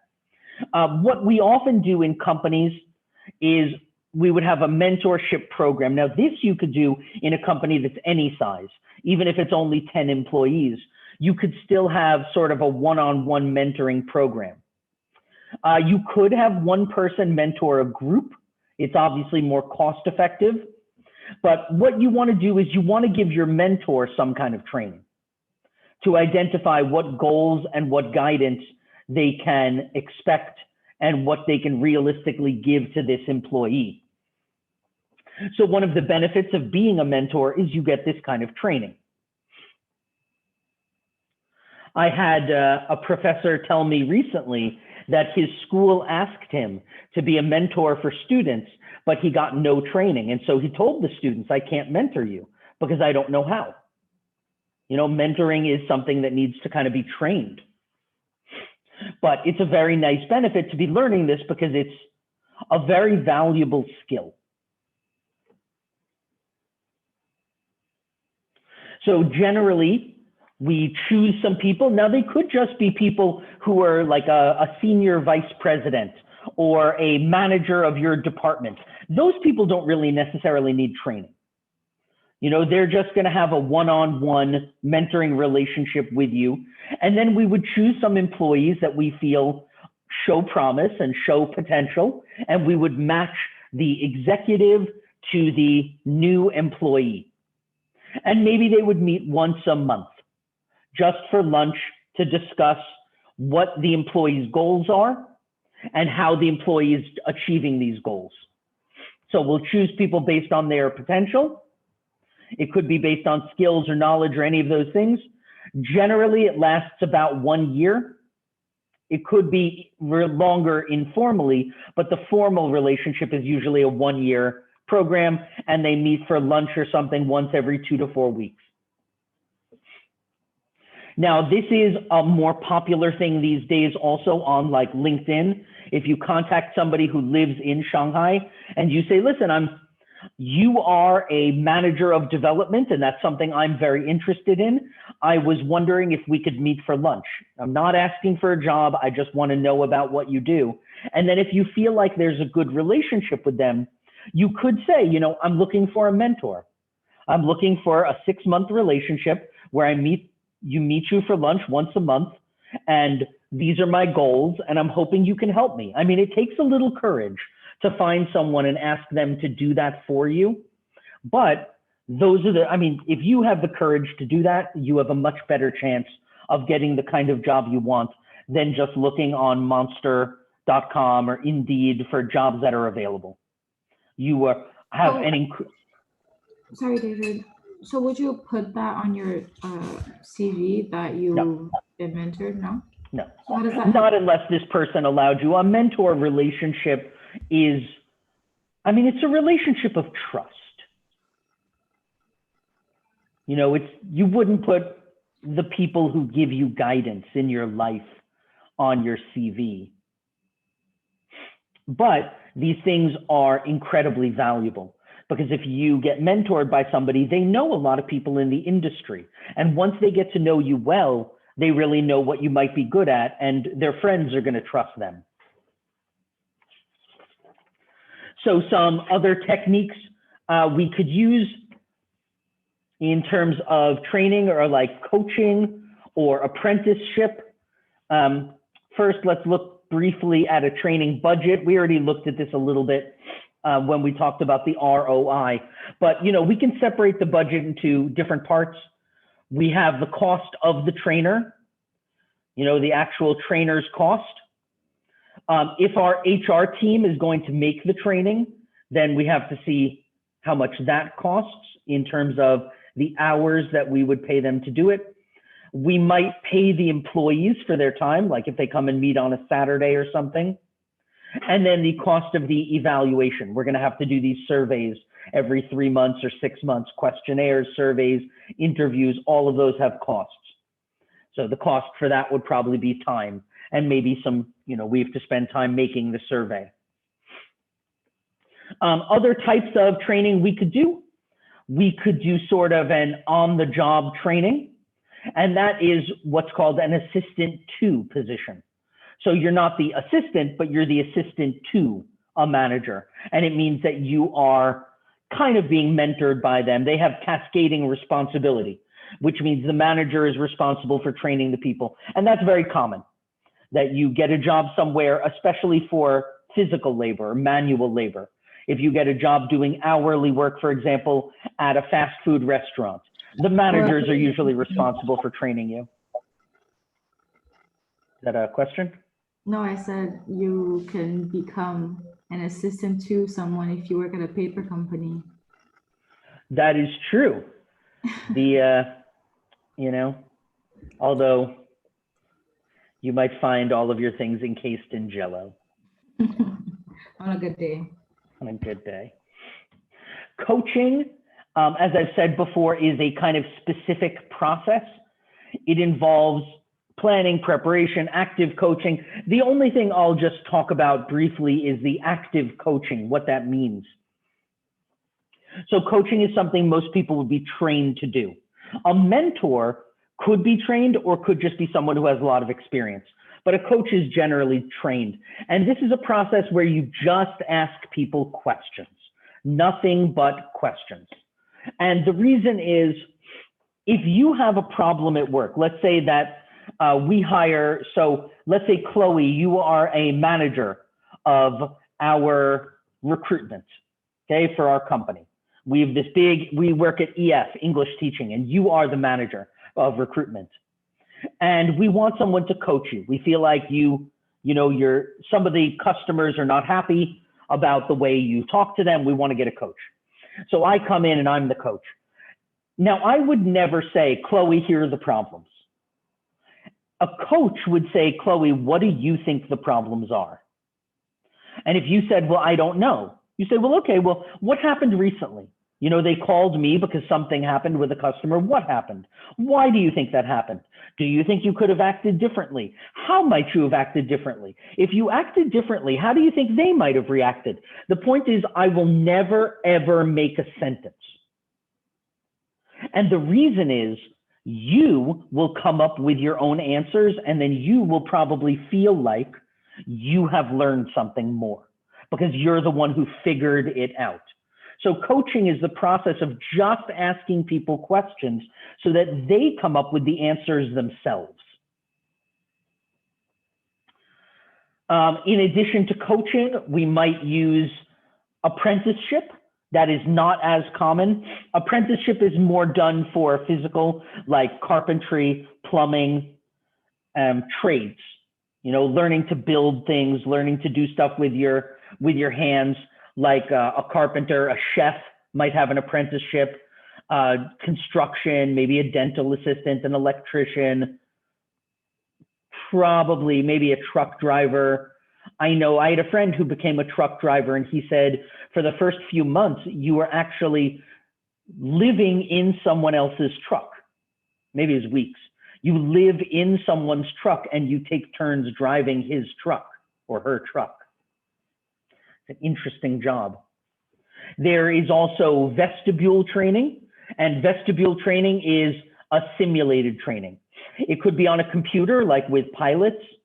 They use a computer program. It could be an actual test where I say, okay, welcome to the customer complaint department. Here's your desk. We're going to put you in from 12 o'clock to 2 o'clock and just see how it goes. For a teacher, it could be teaching a sample class, but it's anything that's simulated. It's not actually real. There could be behavior modeling is one other way that we do this kind of mentor or coaching thing. Behavior modeling is where you model a behavior. This was created by a psychologist who named Antonio Bandura. No, something Bandura. Albert Bandura, I forget his first name, but Banduras, Banduras. And he was discussing how people got over fears of snakes. And he developed this method of behavior modeling. And there are different kinds. It could be that you watch videos or you watch live examples showing how someone works. So I would say, okay, I'm the boss. Watch me call a customer. And now you go do it. That would be modeling. Role playing is where I pretend to be a customer and you pretend to be a complaint call center operator. Social reinforcement is just where you give someone praise and constructive feedback. You just tell someone what they did well. And transfer of training is when you learn these skills. And so you practice making the phone call and then you immediately go do the job. So not anything we super need to know. That's pretty much it. There's a couple of other types of training, things like diversity training we didn't really talk about. We talked about that more in our second week when we talked to our third week when we talked a little about diversity. But we're trying to create cross-cultural sensitivity. There's teamwork training. This is things like outward bound.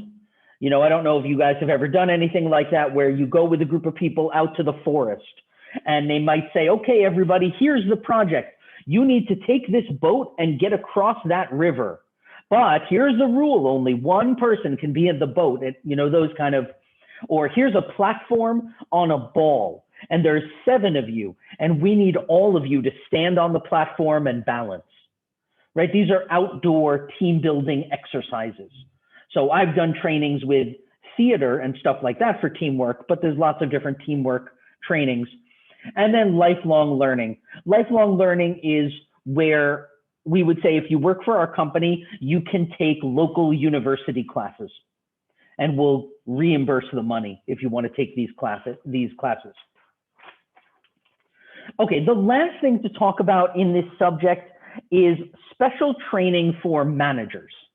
All the training we've talked about so far is pretty much for the employees, but we also have trainings for managers. And there's an activity that I would normally do, but it's a blank copy of this piece of paper, so I can't really do it with you guys, but it's a leadership shield. And the idea is it looks like a little circle with, 4 parts. And it is 1, 2, 3, 4. And then in one part, you write 2 of your leadership skills. In one part, you write the best part of your current work or studies. The bottom left, 2 values that influence you. And the bottom right is a recent success. And then you draw pictures or you write your motto above the shield. And, then that talks about what kind of leader are you?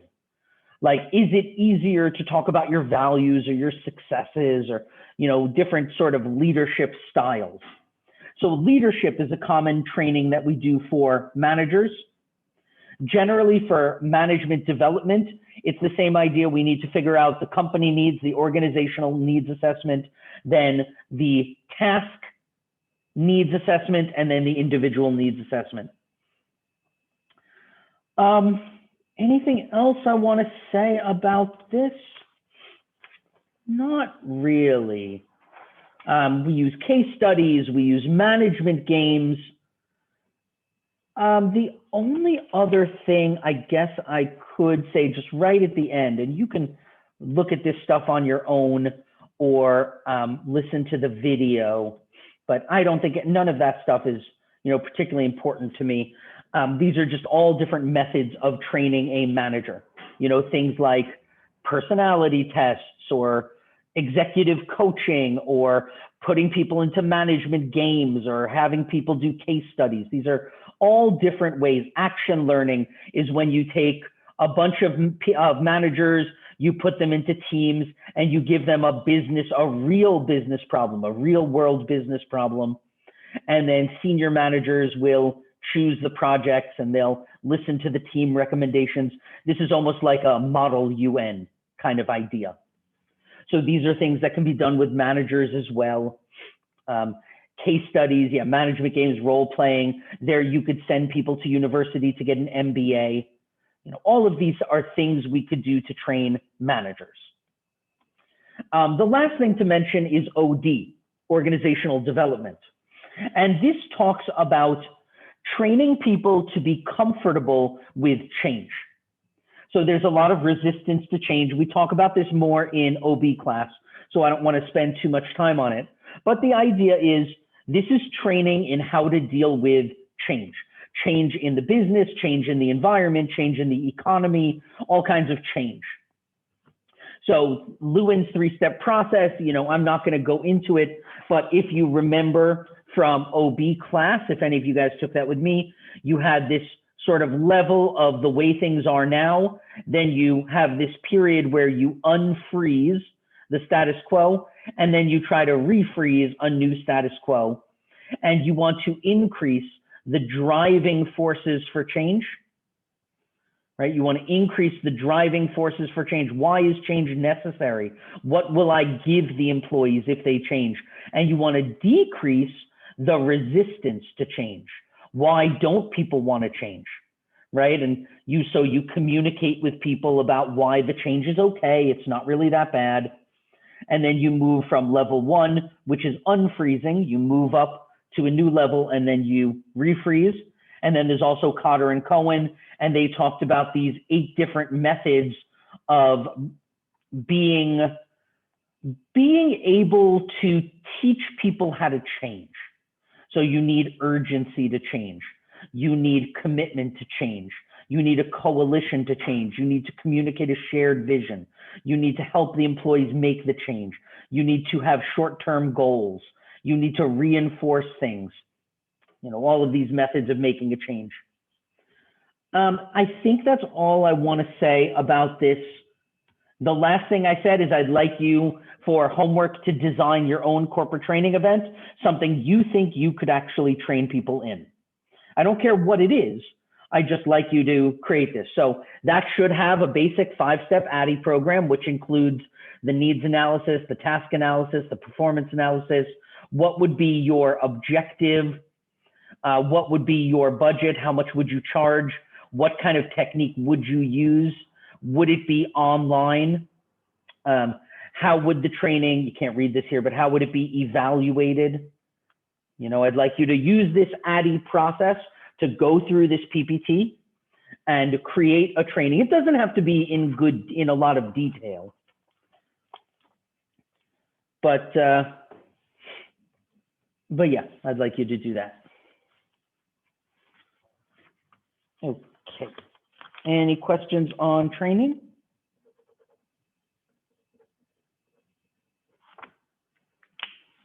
Good. Let's move on to our next subject then.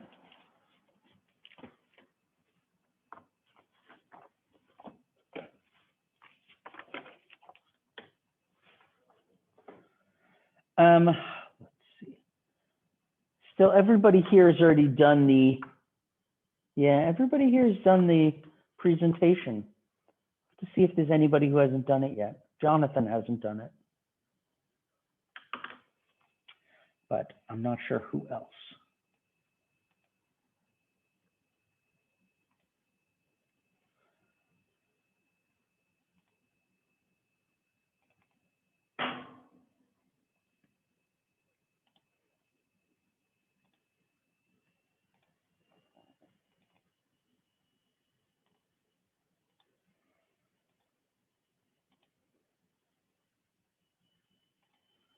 Okay, next is performance management. And we won't get all the way through this. You know, I only put up one video because we're not going to be able to finish this. Let's start with our wonderful Carter Cleaning Company. So let me actually send that to you guys. I almost forgot. Oh, here in the chat room.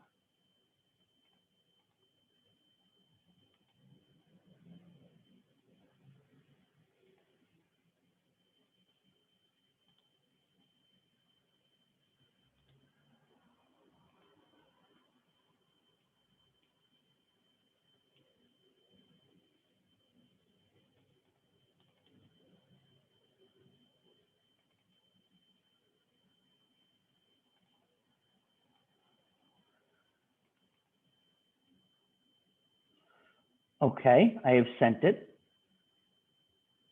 Make sure you can open it. And this is a short one. If you can see it, it is just the center part. So you don't have to read the thing on top. Just the performance appraisal. Everybody got it?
And then let me put you guys into breakout groups, and I'd like you to talk about this with each other for a little bit.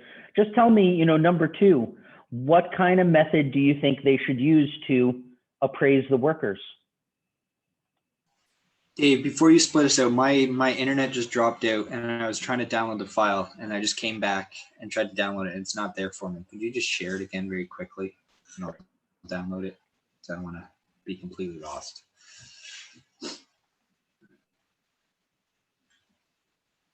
Thank you.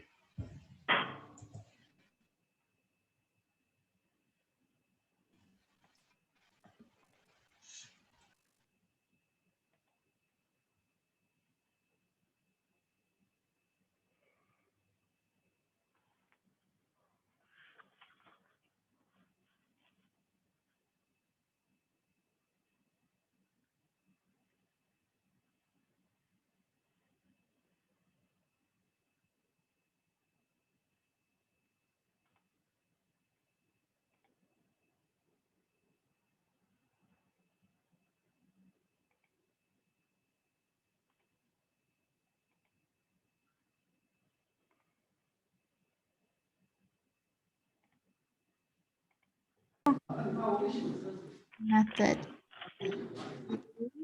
Ça fait mal. Ça fait mal. Non.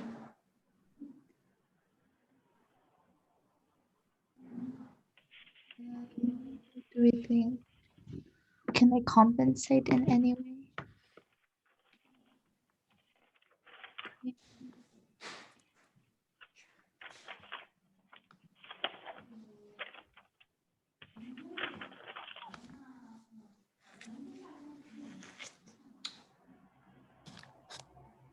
Aïe.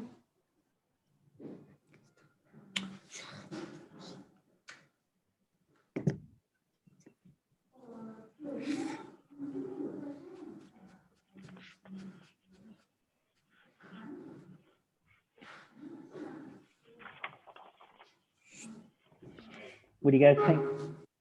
Hey, doggy. What do you think, little guy? Doggy, what do you think? Aïe.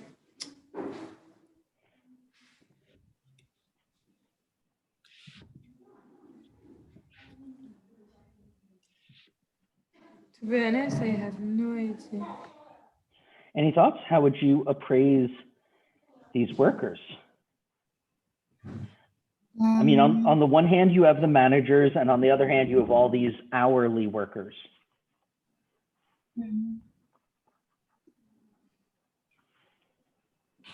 Maybe like saying like their performance expectations, like what they expect out of the hourly workers and also the managers as well. It's a good idea. All right, think about it. I'll come back. A performance review, maybe? I don't know. Okay. A periodically performance review. It's also nice to like have some self-criticism. So the first one that you said, like self-evaluation is good also. Yeah, I think Good idea. self-evaluation and 360 are the best. yes. 360 maybe more for manager. Those are good suggestions. And, profit rating.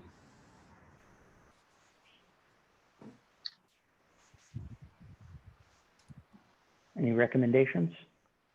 I would say that Jennifer is right to evaluate, and for number 2, sounds crazy. I do like the idea of not having the forms you feel directly affect whether you get a increase in your salary or not, just because then you can be really honest about how the person is evolving. So that is a change that they should make. You're saying it should not be related to salary, or it should? Should not Okay. directly anyway. I think good performance should be related to salary, but then if it's not bad, it's not necessarily that they should be punished, but just I think maybe retrained, have some more focus, kind of encouragement as well. Okay. Yeah. More. Fair enough. Okay, let's leave the Catch room. more flies with honey than vinegar, I guess. So it's like, yeah, you'll get.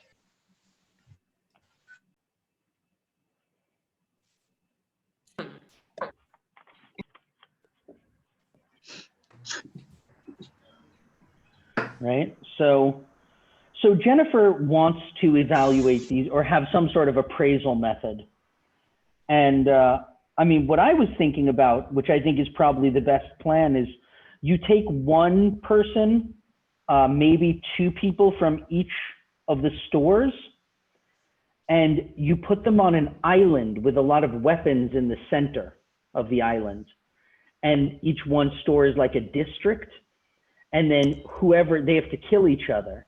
And whoever survives at the end becomes famous and can never be thrown into this game ever again. That's a Japanese movie, no? That's the Hunger Games. Yes. That's No. Hunger Game, yeah. Battle right. Royale. It's Battle Royale. That's It's the Battle original. Royale, the basic. Yeah, yeah. So Hunger Coco's Games right. stole Battle Royale? Yeah, Yeah. it's like from the 90s, the Japanese like manga and Really? Because I read the book, movie The Hunger Battle Games. Royale. The books were really good. I understand why they made them into movies, you know? The movies were fun, but the books were quite good. Yeah. Always read the book. Book's always better. So, okay. Any other suggestions besides the death match, which I still support?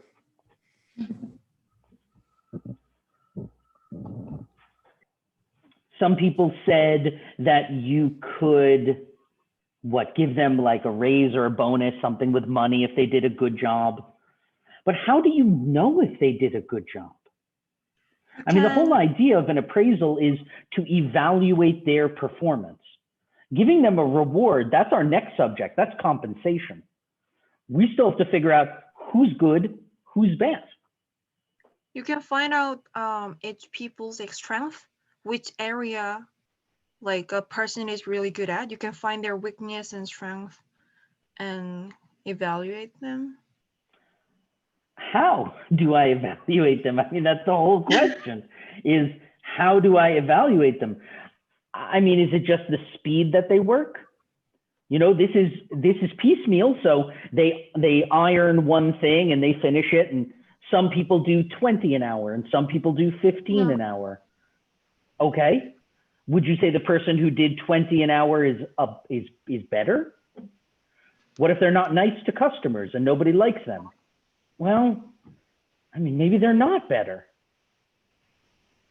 We need to have some way to figure out what Jennifer's talking about. This idea of quantity is one thing. Quality is something else. Attendance is something else. Punctuality is something else. You know, personality is something else. Cleanliness, efficiency, safety, budget. And there's all these things that Jennifer wants to evaluate. Now, Jack thinks this is a waste of time because he's busy, right? So what we're talking about creating here is a performance management system. And the first idea here is that this is a system. This is a system. It's not just a rating or an evaluation or an interview. It's a whole system that they don't have. And the purpose of this system is efficiency, right? We're trying to make it efficient. We're trying to have maximum utilization of every employee's skills, knowledge, and interest, which right now they don't even know.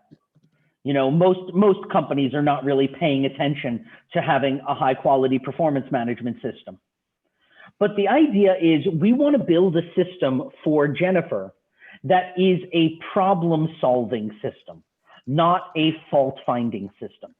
We're trying to solve problems.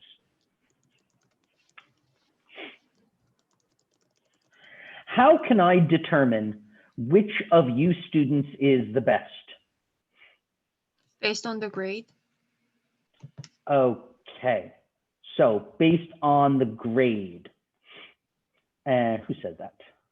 Chandra. And engagement during class, like how the quality of your question, the quality of your answer, you can evaluate student based on that. Okay. Sure. So class participation, the quality of your questions in class, who stays and who goes. I lost Bella already. You know, I could rate people based on that. Will that tell me who is going to have the most potential to become a teacher in the future? Or who is going to make the most money at their job? Or who would be the best manager? It tells me some things about you to know your grade or your class participation, but it doesn't really tell me, you know, which student has the most potential. It doesn't really tell me if we can evaluate your potential. Christine, do you have a lot of potential? I think so. I would hope so. Great. How do you know? I just know because I can do things. You can do things. Yeah, I can pass classes. I can, I don't know, work. I work part-time jobs. I know I can do certain things. Okay. You can do certain things. Chloe, do you have potential? Yes. Now, I want to find out, Chloe, if you have more potential or less potential than Christine. Now, Christine's got potential and she knows it. And you say you've got potential. I don't know how we figure this out. How can I evaluate which of you has more potential? Should I use grades? Yeah. Not grades every time, but like a test. And you compare, I guess you have expectation when you compare to people. So the person who is closer from your needs maybe is more potential to you. I mean, it almost sounds like you're saying who's more useful to me. Ethan, do you have potential? I've shown flashes of potential through my life, and then other times my poor decision making has made it very abundantly clear that I can squander it. So I've had like reckoning where it's just like I'm not asking if you're like, living up to your potential. Yeah, that's what I'm failing at. Right. Sure. We all have potential. That's the thing about potential is it's just potential. Are we using it? Yeah. It's not really kinetic. Yeah. You know, but okay, we all have potential. How do we evaluate our potential? This is really important. You know, think about Jennifer in this company.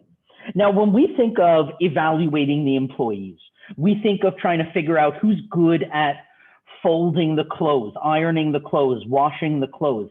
But that's not really what we're talking about with a performance management system. We can figure that stuff out pretty easily. Who's best at washing the clothes or who's best at folding the clothes. But how do we figure out who has potential? Potential is worth a tremendous amount of money. Jennifer and her father have no idea who they should be keeping. As far as they're concerned, everybody is a washing clothes machine. Everybody's a robot who just washes clothes. But some of those people have the potential to be the future managers, to open their own companies, to work with Jack, to go get an MBA, to really be a player who could help them achieve something. But right now they have no system at all for figuring out who has potential. So the system we're talking about is not just a system of figuring out who was good at this sort of labor. It's more about potential. So how do we evaluate potential? And that's really what we're talking about in this subject. So let's start, and I won't keep you guys very late today. We're already at 2.5 hours. So let me just go to let's just do 2 more slides and then we'll be done. So one, I want to talk, well, they're both about the same thing. They're both about this idea of our objectives. Like I said, you're thinking of evaluations in kind of a narrow way. Who's the best at doing this job? So when we think of students, we're thinking of, who's the best at getting a good grade on this class, or asking and answering questions, or all these things related to this class. But that doesn't tell me which of you guys has great leadership potential or something like that. So what are my objectives if I want to find out potential? Well, I want to make sure that we have expectations, and someone did mention that. That's very important. What do I expect of you? Because someone who has potential, they probably will want to know what is expected and how are they being measured. So you need to know that to live up to your potential. Feedback. If you don't know how you did in the past, it's hard to figure out if somebody has potential. If you go on all of your classes, you never get grades, then you don't know, what level of student you are necessarily. You also need feedback about improvement. How could you get better? If nobody is telling these workers, how could they improve? Jack's method is to walk through the store sometimes and say good job or bad job. He's not telling anybody how they could improve. Opportunities for development and promotion. Those are some of the objectives that we're talking about. Other objectives, maybe a little more deep level objectives in terms of potential, is motivating people. Now, we want people to achieve personal goals. How do I know if you guys have potential? If I'm looking at Ethan, Chloe, and Christine, I think part of what I would be asking is, tell me about a time you had a goal and how you went about achieving that goal. That would tell me a lot more about the potential you have than how you did in this class. This class might be boring to you. It's just not your thing, and that's totally fine. But if you wanted to run a marathon and you did, or you wanted to get an internship and you did, or you wanted to learn photography and you did, or you published a story, or, those things really show potential. Did you express yourself? Self-expression is a form of potential. So people, and this is ironic in our society, that people often think they're underachievers because they spend time on self-expression, whether it's an artistic form of expression, group sports, communication with people. Some people are the person who all their friends call to talk to. And that is a high indicator of potential, a very high indicator, because those people can be trained to engage in every company needs good listeners, people who are natural secret keepers. And that's very hard to find, but it's high potential. If Jennifer found that there's some people in these stores who everybody just talks to and they know all the gossip and they know everything, that person shows very high potential. We also want managers to examine their own strengths. We want to look for mismatches in hiring. These are the ideas of what we're looking for. So I think this is my personal favorite subject in HR, because the idea of finding potential in people is so different than seeing who's good at what they're doing now. Who's good at school or who's good at this job doesn't really show potential. Potential is a really fascinating topic. So, okay, we'll stop there for today. I'll put up the next video soon, and we will continue talking about appraisal next week. It's going to take me a little time to get your midterms graded and back to you, so please give me a couple weeks on that. I'll do my best to get it done as soon as possible. Any other questions? Sir, for the midterm, if the answer was not short, would it be okay? Because you say it's a short answer, but it was hard to just put it into the short answer. Would it be okay? Is it okay if you wrote a lot? Yes, it is totally okay with me if you wrote a lot. I was just scared because you said it's a short answer, but it was not really short.